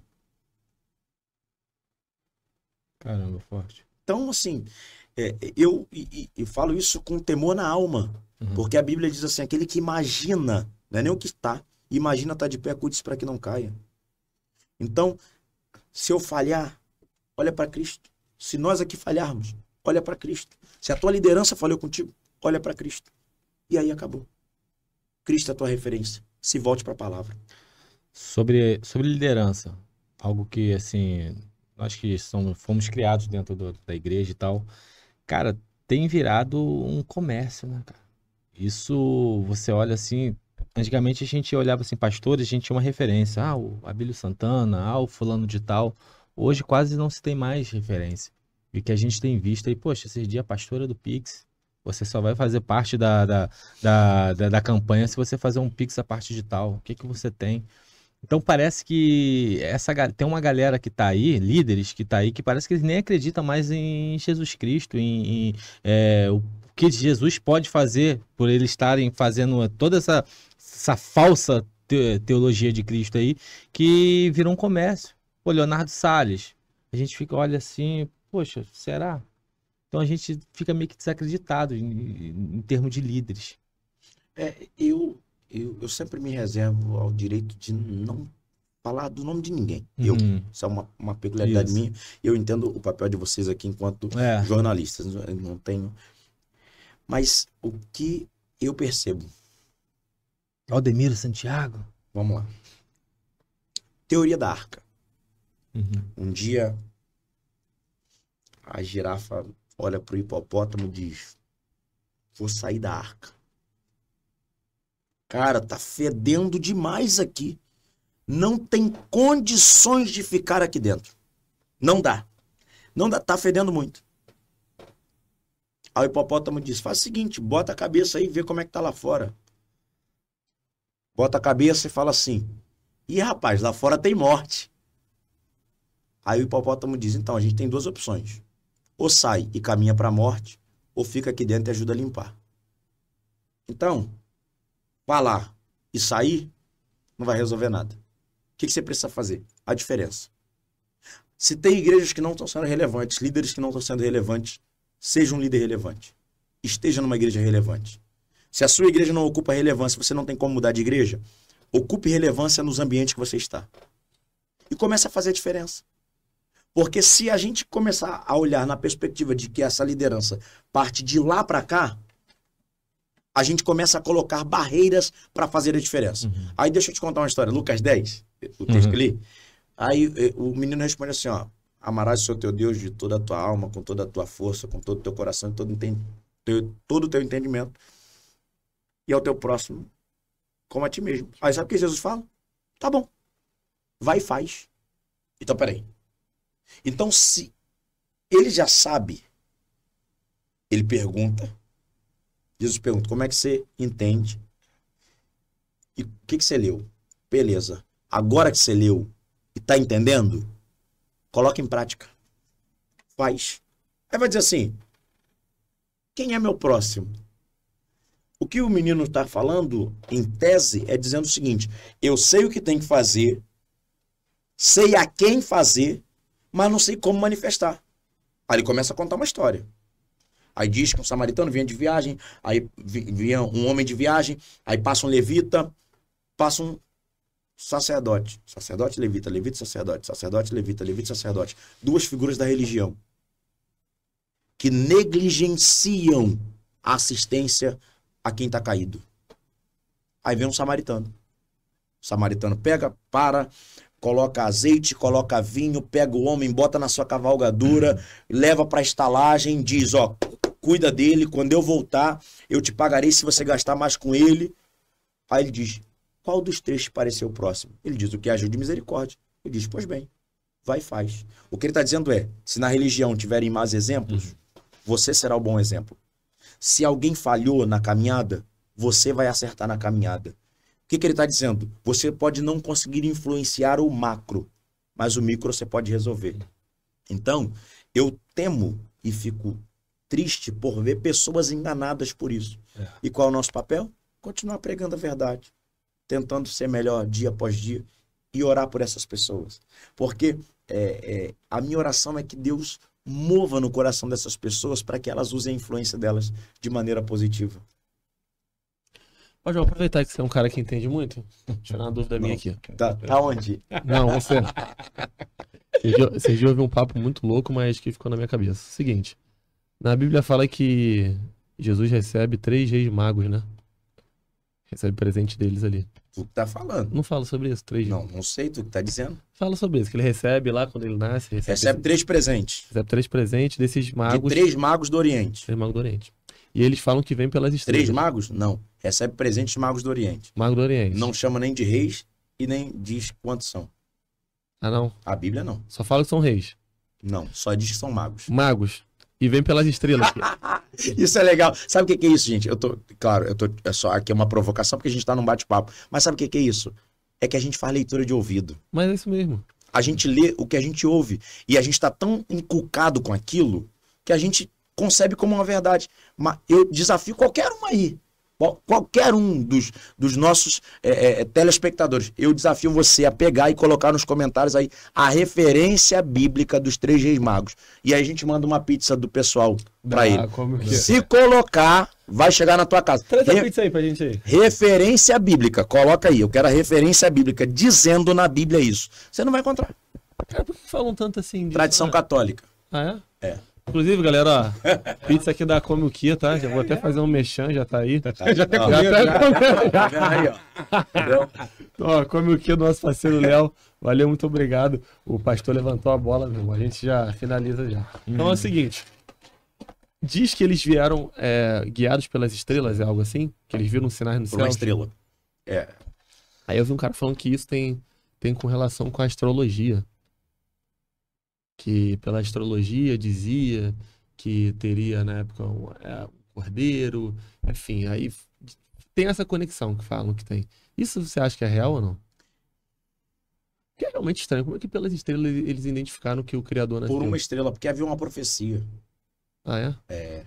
É o cumprimento de uma profecia messiânica, porque você tem o evento Messias, é um evento que ele acontece em Cristo, mas ele já é predito pelos profetas. Você pegar o Evangelho de Lucas, você vai ver muitas vezes assim, e nasceu em Nazaré, e foi criado em Nazaré, para que se cumprisse a profecia, e veio de Belém, para que se cumprisse a profecia, e não tinha espaço nas hospedagens, para que se cumprisse a profecia. Então, isso é um cumprimento de uma profecia. Então, é esse cumprimento de profecia que se manifesta. Então, se na história da astrologia que eu não conheço tem isso, na Bíblia já tinha. Caraca. Então é o cumprimento de uma profecia. Então, assim, não consigo para gerar a validação da conexão para os irmãos que gostam de Mas tem uma profecia que diz ler Capricho. que a estrela passa. Que... Capricho. Sei lá, tem os irmãos que falam assim, não, eu quero saber o que o meu horóscopo diz. Então, aí vai nessa e fala assim, não, já que Jesus tinha astrologia na vida, eu posso também. Exato. Segura a onda, mano. Exato, porque pegam muito desses textos assim soltos Isolados, e criam contexto, né? Por exemplo, tem também a passagem da Transfiguração, Sim. que dizem que isso está ligado ao espiritismo. E, assim, criam dessa passagem para tentar criar um contexto disso aí. Mas, de fato, o que foi a Transfiguração? Jesus revelando para um grupo de discípulos que havia complementação de propósito naquilo que eles estavam fazendo. Então ele revela duas figuras. Elias, você lembra? Elias e Moisés. Moisés. Revelação da lei, Moisés. Maior marca da profecia, Elias. Tanto que quando você tem as referências de João Batista, ele vai dizer que veio no espírito de Elias. Então, referência da lei e da profecia. Aí Cristo como a referência da graça. Aí Cristo, depois disso, vai falar com os discípulos: se crerdes, farão sinais maiores ainda. Os discípulos têm a grande comissão. O que eles estão mostrando? Complementação. A história, que é antes de vocês, aplana o caminho para o que vocês vão fazer daqui para frente. Então, tudo está conectado. Revelação de propósito. Revelação de que o que eles estão fazendo é a continuação do que começaram lá atrás. Então, não consigo olhar apenas pelo mero fato de uma manifestação supranatural para chancelar a ideia do espiritismo, do contato entre dois mundos. Se fosse assim, a gente tem um problema do rico e Lázaro. Porque o rico e Lázaro, o Lázaro vai dizer, o rico vai dizer, pede para ele para colocar um pouquinho de água e dar para a gente. Não conecta, amigo, vocês estão em lugares diferentes. Então, aquela manifestação da transfiguração visa revelar um propósito. Qual o propósito? Continuidade. Entendeu? Tem uma pergunta. Eu vou fazer uma Eu tenho até medo, vamos lá. Ô, pastor, deixa eu te fazer uma pergunta. polêmica que eu faço. O maior mistério da Bíblia é a Arca da Aliança? Onde se encontra? Onde ela está hoje? Você tem o corpo de Moisés também, né? Que você não tem aonde ela está. A Arca da Aliança fica na mesma categoria. Que você não tem como precisar. Alguns dizem que está debaixo do domo da rocha em Israel. Você tem alguma teoria? Oi? Você tem uma teoria? Não. Não, cara. Sabe, porque assim, é tão tranquilo para mim. E te falo, não é porque não tem uma resposta, não. É porque realmente nunca me debrucei sobre isso, no aspecto de que isso altera de alguma maneira a minha fé. Porque a gente precisa entender que a Arca da Aliança é um sinal. Então, por exemplo, se você olhar para um sinal, Shopping de Nova Iguaçu, se você, na placa na Dutra, está escrito lá, Shopping de Nova Iguaçu, numa placa. O que é maior, a placa ou o shopping? O shopping. A placa é o quê? Um sinal. Então, a placa está apontando para algo. A arca é isso. Jesus é a completude de arca, tabernáculo, menorá, qualquer símbolo, cordeiro, sacrifício, é nele. Então, quando eu olho para o fato, eu não vou ficar me atendo aos sinais. Até porque minha preocupação é a razão pela qual buscam isso. Exemplo, eu tive a oportunidade de estar em Israel. Você vai nos pseudo, não é uma palavra pesada, aonde seria o suposto túmulo de Cristo. Você vai, cara, é lindo. Eu chorei, me emocionei, e eu estava estudando. Eu sabia, eu já tinha tido aula naquele momento, já tinha feito o relatório que eu tinha que mandar para a Universidade de Jerusalém na época, e estava assim, geograficamente é impossível, é por conta disso, aqui, esse monte, ali um monte caveira, não é aqui. Quando eu entrei, chorei. Chorei, cara. Por causa do... Chorei, por conta do sentimento. Emocional. Do emocional. Cara, lindo. Tá ali. Cara, não é ali? Como é que é? Não sei dessa teoria, não. Não é ali, cara. Não é nem teoria, é uma comprovação, né? Que você estudou, não estudou? Isso. Quer dizer, então, onde é que é dizem que é o Aonde túmulo? dizem Não que é? Não é. É um objeto de celebração turística. Não vou nem dizer de adoração, de idolatria. Para alguns é. Pra gente não é. Mas eu tô dizendo que eu chorei por imaginar a cena. Eu, Igor, eu sou muito sanguíneo, expansivo, a maneira de falar, talvez se perceba. Eu fico imaginando Maria chegando no túmulo e o jardineiro falando com ela assim: por que procura entre os mortos aquele que é vivo? Não é aquele que está vivo, não. Ele está dizendo, ele não está aqui. Ele já ressuscitou. Você tem noção do que é isso? A complementação. Cara, isso é lindo. Chorei. Sabendo que não era ali. Então, é um fato emocional, mas não tem objeto. Agora, tu imagina se hoje a gente acha a Arca da Aliança. Eu te fiz essa pergunta porque eu vejo. Você imagina, cara. Eu vejo até nos podcasts da vida aí que os teólogos eles têm um pouco de fascínio por isso, por descobrir, por estudar Então, e tal. localização. Localização, né? pô. Dá muita ajuda isso. Aquele Rodrigo, ele fala com o brilho o olho dele chega até a brilhar. O Rodrigo, Ele foi meu orientador, Rodrigo Silva. Pô, o Rodrigo é monstro demais. Monstro no bom sentido da Claro, palavra. claro, entendi. Mas, pô, a gente gosta de ver o podcast dele. Aí eu fiz a pergunta por causa disso, porque eu vejo que a maioria dos teólogos, eles procuram muito saber. É porque talvez... Porque é arqueólogo ele também, né? Então eu ia dizer isso. Talvez porque o nicho da teologia que você está vendo é um que se conecta com a arqueologia. Então, eles têm muito essa questão de pedaços de manuscritos, cerâmicas, moedas, coisas que geram comprovação científica no aspecto arqueológico do período de Cristo, anterior a Cristo. Então isso é legal. No entanto, eu estou dizendo que isso não é supra-fé. Porque você imagina, aqui no Brasil, alguém que pega uma representação de uma arca e uma igreja, leva para casa. O cara diz, não, ó, você não mexe nisso aí, hein? Você imagina. Vai fazer muito dinheiro aqui no Meu Brasil. Deus do céu. Você imagina? Fazer uma loucura, Eu quero fazer uma loucura. Então, assim, eu acho que tem coisa. Imagina o túmulo de Moisés, cara, se eles descobrem onde é. Pensa. Ó, por exemplo, você tem o pessoal que é Islã, tem uma peregrinação contínua, vocês devem conhecer sobre isso, que é ininterrupta. Sobre o túmulo de uma das representações, se não me falha a memória, é Omar. Do Islã, contínua. Imagina se tem o lugar do túmulo de Moisés, aonde Deus escondeu o corpo. Você tem noção? Meu Deus do céu. Então, assim, eu acredito que tem coisas que realmente vão ser reveladas só na eternidade. Sim, não há, e a gente fica tentando apontar e ficar especulando. Só que eu até brinco com os alunos que esse tipo de coisa é aquelas coisas igual a música da Xuxa. Né? Que a Xuxa agora também é teóloga, né? É igual a música da Xuxa. Qual é a teologia? Roda, roda, roda e não saia do lugar, porque vai ficar nessa volta e não vai levar a gente a lugar nenhum, entendeu? A gente já tem o símbolo, então a gente não precisa do sinal. Caramba, maneiro. Pastor, eu tenho uma pergunta assim, ela meio complicada até de se fazer.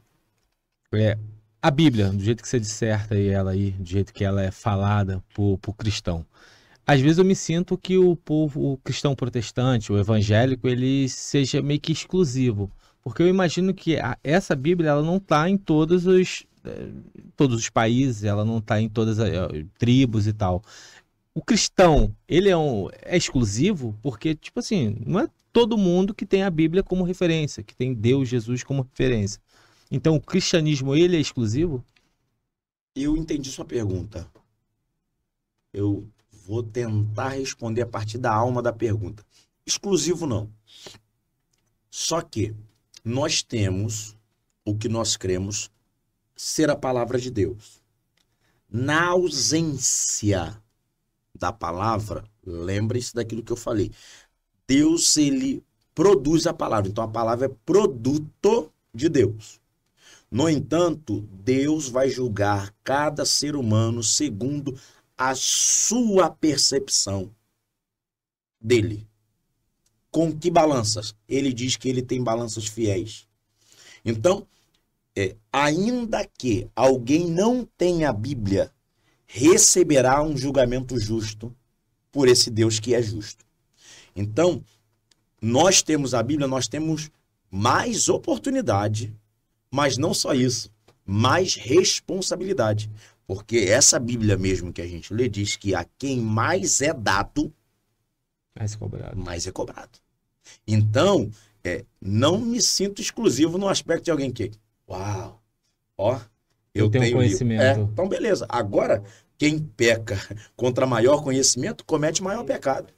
Então, não olho como exclusivo. Olho que a gente tem uma oportunidade diferente de perceber a revelação de Deus.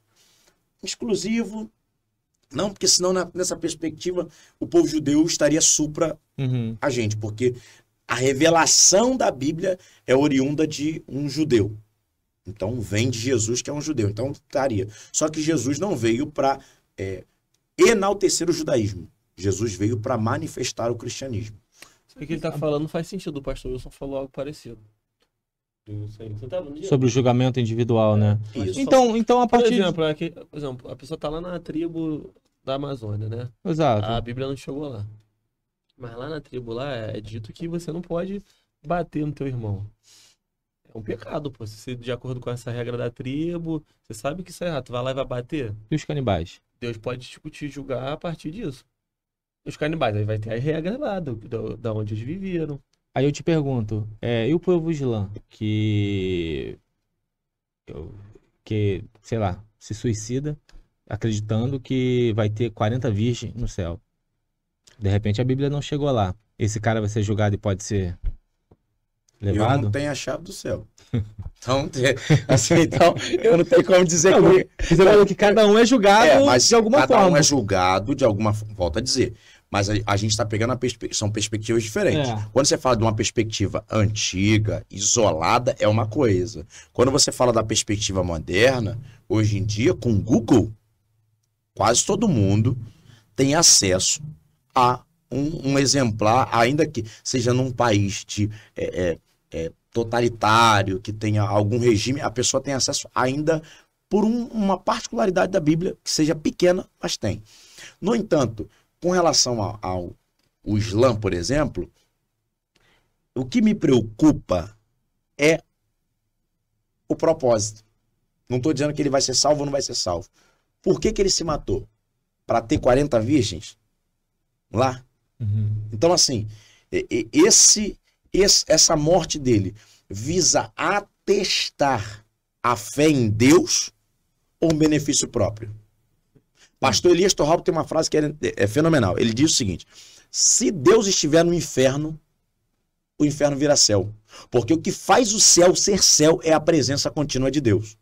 Então, a gente precisa partir do pressuposto seguinte: o que eu quero desfrutar não é do céu, é da presença contínua de Deus. Porque a ausência de Deus gera distância entre o homem. Por quê? Vocês sabem que o que gera afastamento entre o homem e Deus é o quê?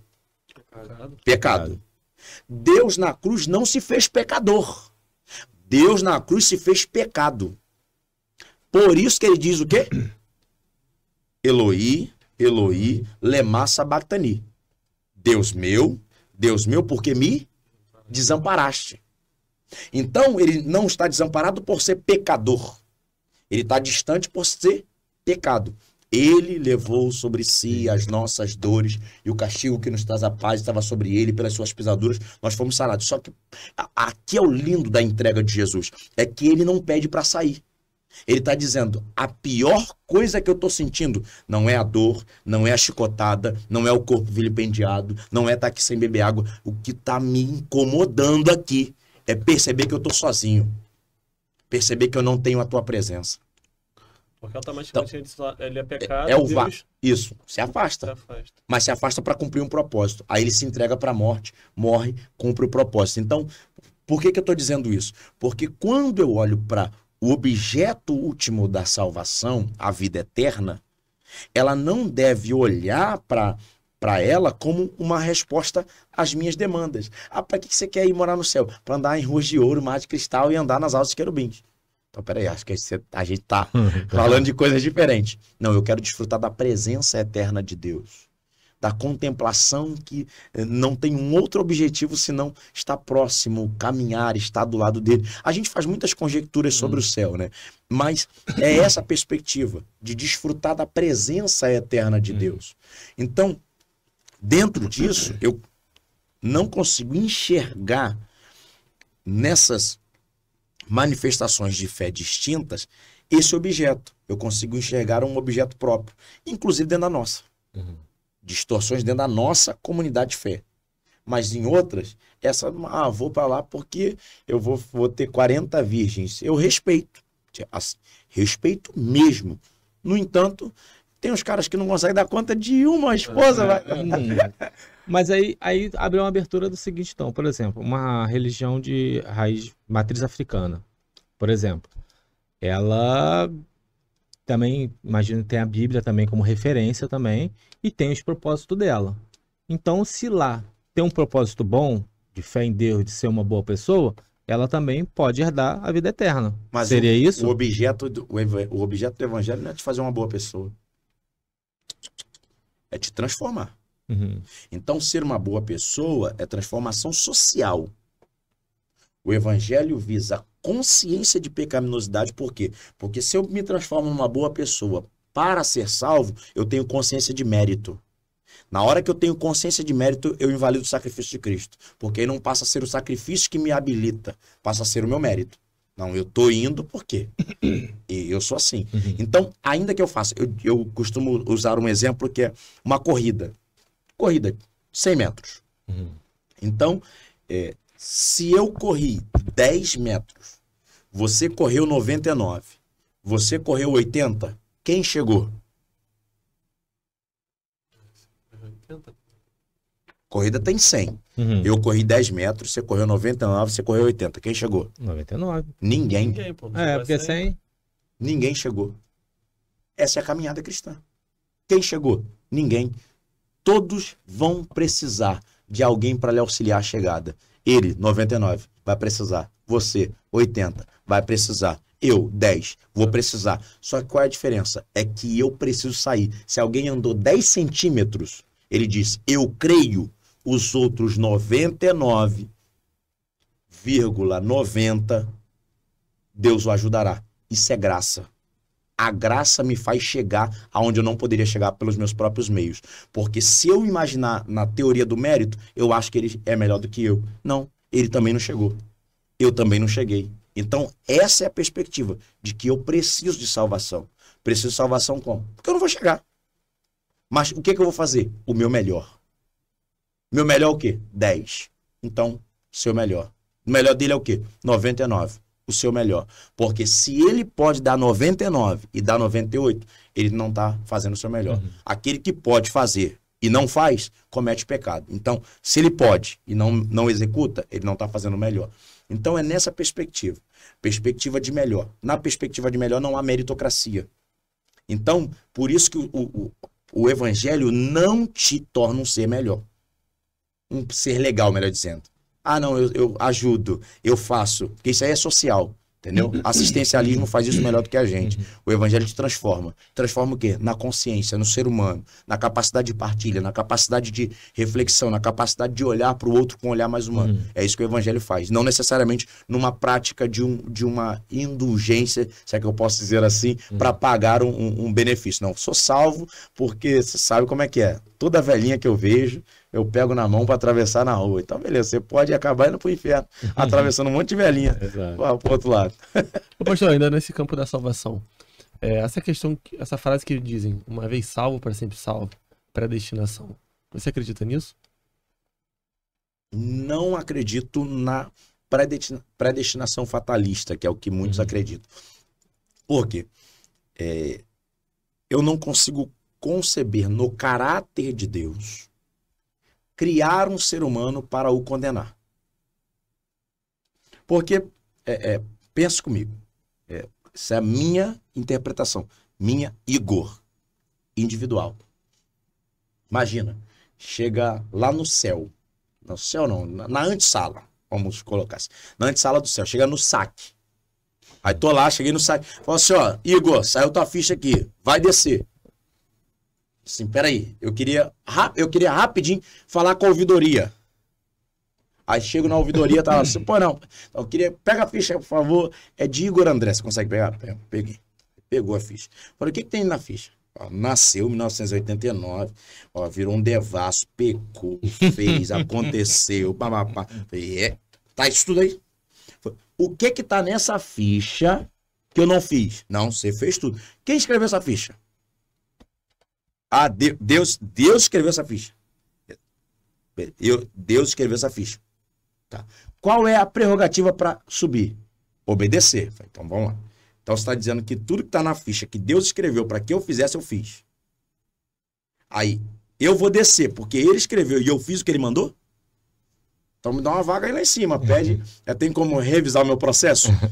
Então, assim, eu não consigo conceber no caráter de Deus. Vou criar um ser humano que parece sarcástico demais na minha percepção. Criar um ser humano para fazer ele sofrer.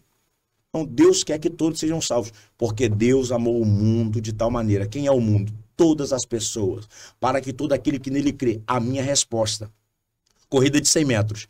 Quem são aqueles que creem? Aqueles que saem. Andou 10 metros, 10 centímetros, 99 metros, saiu, creio. Para que todo aquele que nele crê não pereça, mas tenha vida eterna. Nós não temos o direito, mas ele nos dá. Porque nessa perspectiva de entender a graça de Deus, eu não consigo considerar essa predestinação fatalista. Aí algum amigo que é de uma outra linha diz, não, mas tem a responsabilidade humana. Tem a responsabilidade humana ou não tem? O homem tem alguma participação ou não tem? Então, dentro dessa perspectiva, não creio dessa forma, mas respeito quem crê. E brinco até com os amigos que são calvinistas na época, ele falou assim, tem um amigo que é presbiteriano, falou assim, ó, o único assembleano que eu ouço é você. Para mim, passou de você, já não quero mais ouvir. Falei, não tem problema não. Falou assim, não, o pessoal de você grita muito. Falei, você que é chato demais, entendeu? Você é assembleano? Sou assembleano. Daquele do reteté? Sou assembleano do manto, do remanto e do canto aí, ó. Peraí, cara, ninguém te perguntou falou do nada. remanto, falou até ali, tá ó. vendo? Então, eu sou assembleano, sou de linha pentecostal, assembleano. Eu não diria que eu sou um assembleano clássico, porque acho que para ser um assembleano clássico eu tenho que descer um pouco mais, eu já tenho um topete assim igual vocês, então assembleano clássico não usa isso não. Não usa isso não. Entendeu? Mas eu sei, eu sou assembleano, que eu diria assembleano raiz, e acredito na nossa teologia. Mas, voltando a dizer sobre a predestinação, não creio dessa forma. Eu brinco com os amigos o seguinte, se a lista foi feita antes, eu quero estar dentro. Se eu pedir para entrar, eu quero estar dentro, porque no final, o que eu quero é estar dentro. Pastor, tem mais uma pergunta. Meu Deus do céu. Pastor, tá com tempo? Não, vocês falaram para mim que o negócio durava 15 minutos. Entendeu? Aí, ó. Pastor, não, vamos finalizar. Responde pra caramba. Pastor, o senhor passeou aí pelo Velho Testamento, falou algumas passagens pelo Novo Testamento. Tem uma discussão também, hoje em dia, a gente debate muito aqui, né? Esses moleques aí não entendem nada. Né? Não entendem nada. Eu dou um pouquinho de aula pra eles. Tá ajudando eles. Ah, não, escuta só. Aí a gente tem esse debate do Velho e do Novo Testamento.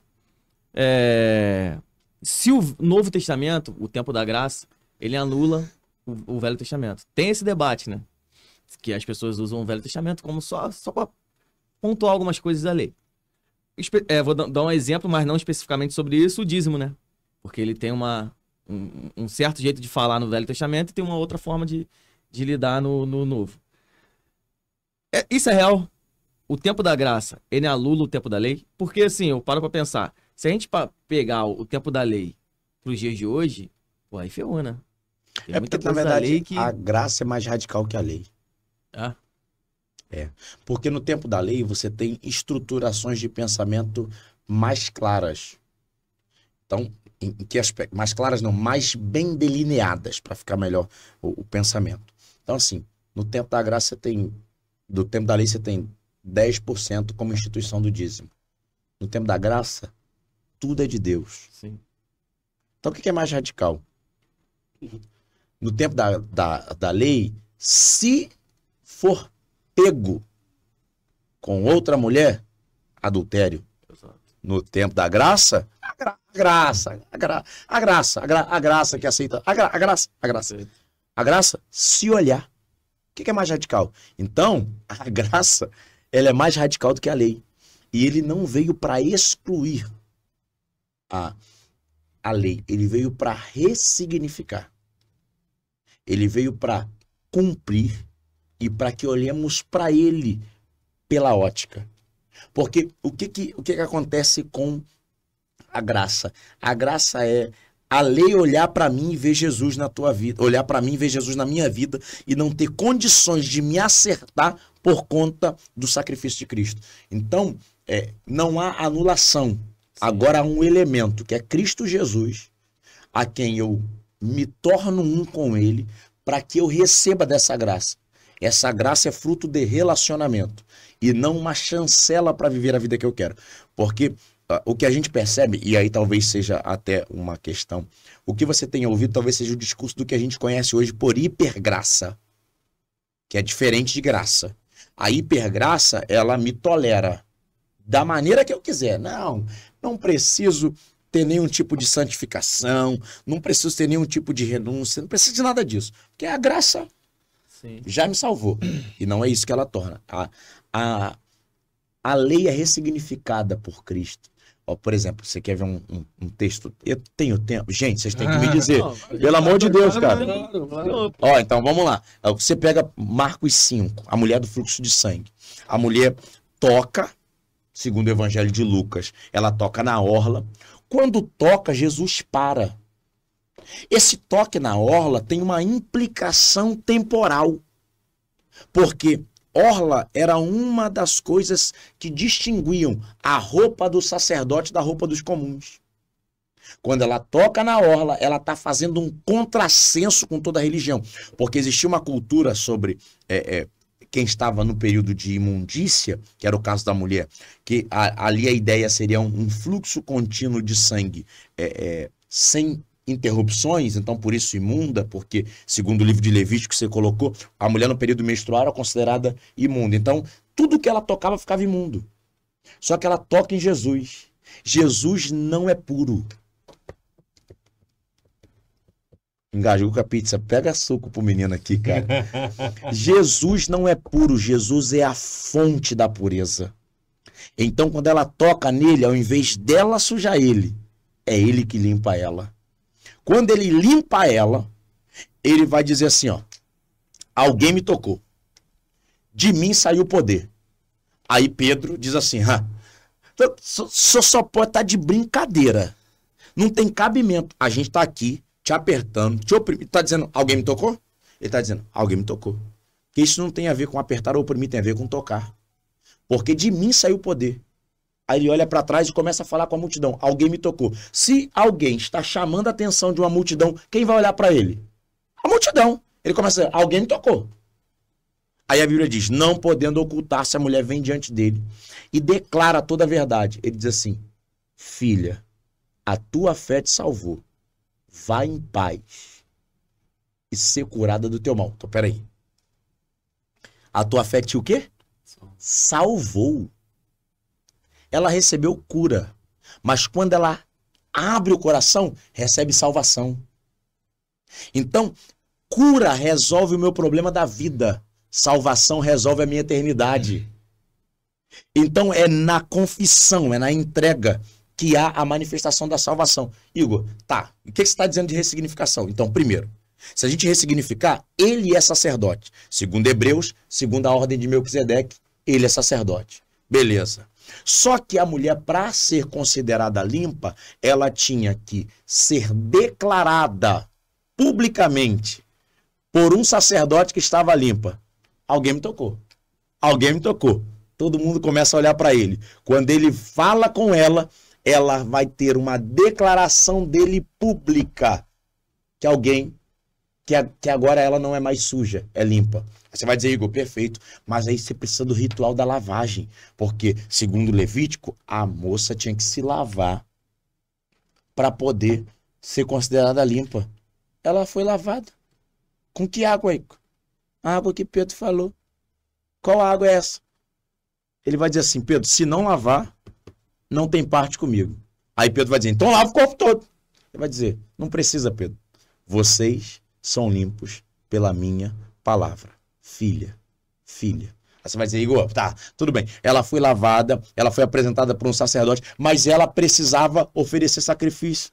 Como oferecer sacrifício? Diante do sacrifício perfeito, porque ele é o ofertante, ele é a oferta, ele é o sacerdote, ele é a entrega. Aí ele diz assim, agora eu te peguei. Porque ela tinha que ir no templo. Como é que faz agora? Então é simples. No templo existiam 3 portais. O nome do primeiro portal, caminho. O nome do segundo portal, verdade. O nome do terceiro portal, vida. Eu sou o caminho, a verdade e a vida. Então, ao encontrar com Jesus, ela encontra com o sacerdote, ela encontra com a oferta, ela encontra com o templo, ela encontra com o ritual, porque o encontro com Jesus completa torna isso pleno. Então ele não vem para anular, ele vem para ressignificar. O que antes eu fazia com cabrito debaixo do braço, agora eu faço levantando a minha mão e dizendo: eu te aceito como meu único salvador. Filha, a tua fé te salvou. Cara, tem até um corte. Jesus não é puro. Já lança lá, filho. Mas o pastor, hoje o pastor ele pode exortar a igreja dentro do Velho Testamento, usando o texto dentro do Velho Testamento? Porque tem essa discussão também. Tem. Assim, eu acredito que a gente precisa fazer uma leitura do princípio. É importante fazer isso. É ponderar sobre o princípio. Por quê? Porque você tem um outro tempo. Sim. Então, qual é o princípio que está por trás daquilo? É um princípio que zela pela comunidade de fé? Perfeito. E aí você precisa entender que dentro de cada igreja existe o que é o dogma. O dogma é distinto de igreja para igreja. Nós sabemos, por exemplo, que se a gente entrasse assim numa igreja há um tempo atrás, na minha denominação, Assembleia de Deus, há um tempo atrás, alguns não dariam nem parte do Senhor. É um outro, a gente vive num outro tempo. Então, assim, dogma. Mas, no entanto, você precisa entender o porquê de cada dogma. Exemplo, eu tenho amigos que são de uma igreja aqui de Éden, que o pessoal usa roupa grande. Roupa grande. Usa roupa grande. Esse pessoal daqui, eu fui entender. Na época a gente fez algumas pesquisas de caso por conta da faculdade. Por que usam roupa grande e sempre com roupas retas? Porque muitas das mulheres que vieram para aquela igreja vieram de uma vida pregressa, às vezes, da prostituição. Então, para não estimular o uso de roupas com muito contorno, usam aquele tipo de roupa. Tem uma explicação dogmática, prática religiosa daquele grupo. É um princípio bíblico? Não, necessariamente. Usar roupa naquele formato.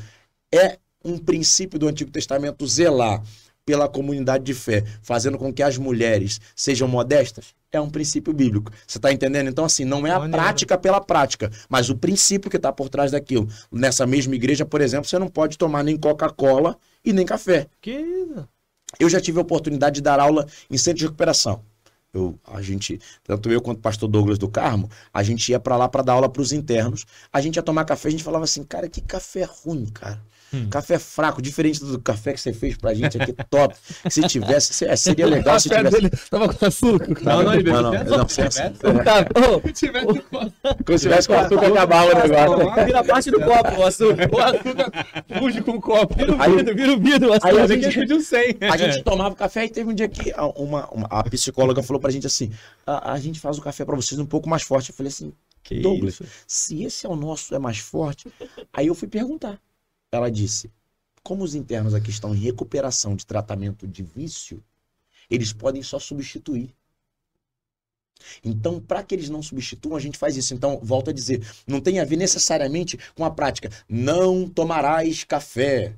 Você tem uma prática ligada a um princípio. Qual é o princípio? Libertação. Ajudar o cara no processo discipulado. Então, assim, às vezes entender a prática do dogma vai me fazer entender qual é o princípio. E não simplesmente ir lá e radicalmente matar. Ah, não, esse pessoal, por exemplo, assembleano usa terno. Não usa barba. Por que não usa barba? Por que usa terno? Isso é outro podcast. Maneiro, sabe muito. Fazer uma parte 2 aí. Esse negócio do Velho Testamento, eu lembro daquele caso que passou no Fantástico do cara que leu errado pra mulher lá e pegou a mulher do irmão. Pegou a mulher do irmão. Então, Cara, que loucura. Vai com a mulher e adultera. Isso. Eu boto esse vídeo como exemplo nas aulas de hermenêutica para os alunos. Por quê? Sabe o que é o perigoso disso? É que sabe por que a mulher se deitou com ele? Por conta disso aqui, cara. Ela acreditou, né? Esse livro tem uma autoridade poderosíssima. Então, em mãos erradas, mal interpretado, pode ser uma arma para matar alguém. Então, isso é que me preocupa. Então, volto a dizer, e o que o repórter faz com ele? Lê.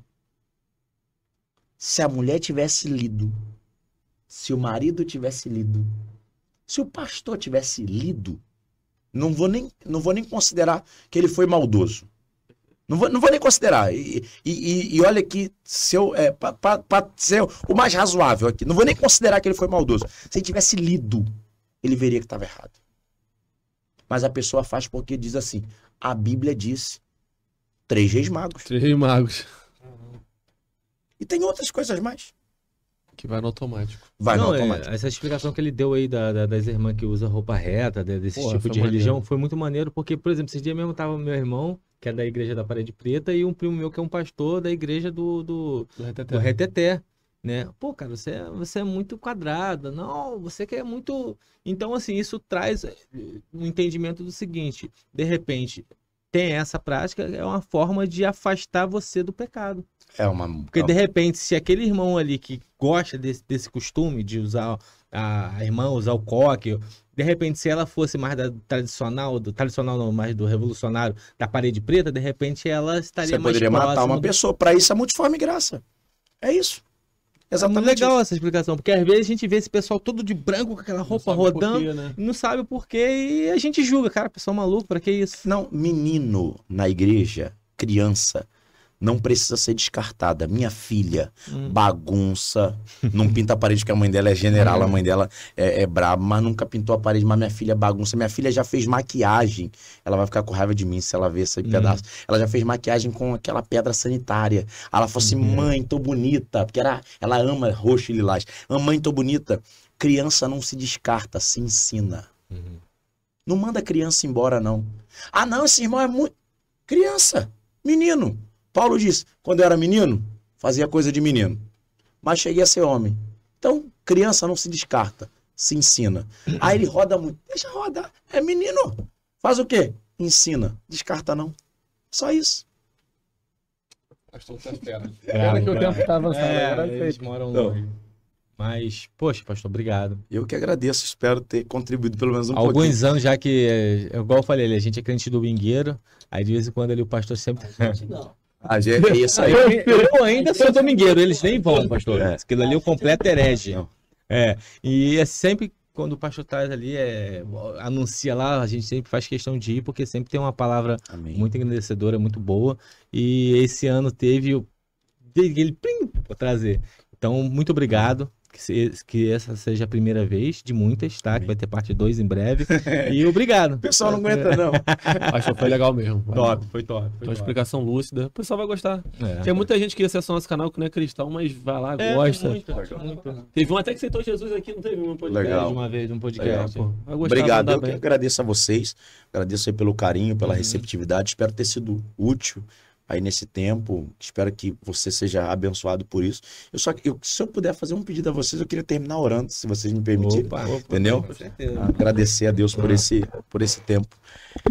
Deus, eu quero te louvar por esse tempo que nós temos aqui à mesa. O Senhor nos ensinou tantas coisas, ó Pai, a respeito de estarmos à mesa para aprendermos, e nós queremos agora te louvar por esse tempo, te louvar por cada pessoa que está conectada, pedir que o Senhor continue abençoando, que cada um entenda que o doador da vida é o Senhor, que estamos de pé porque o Senhor tem nos sustentado.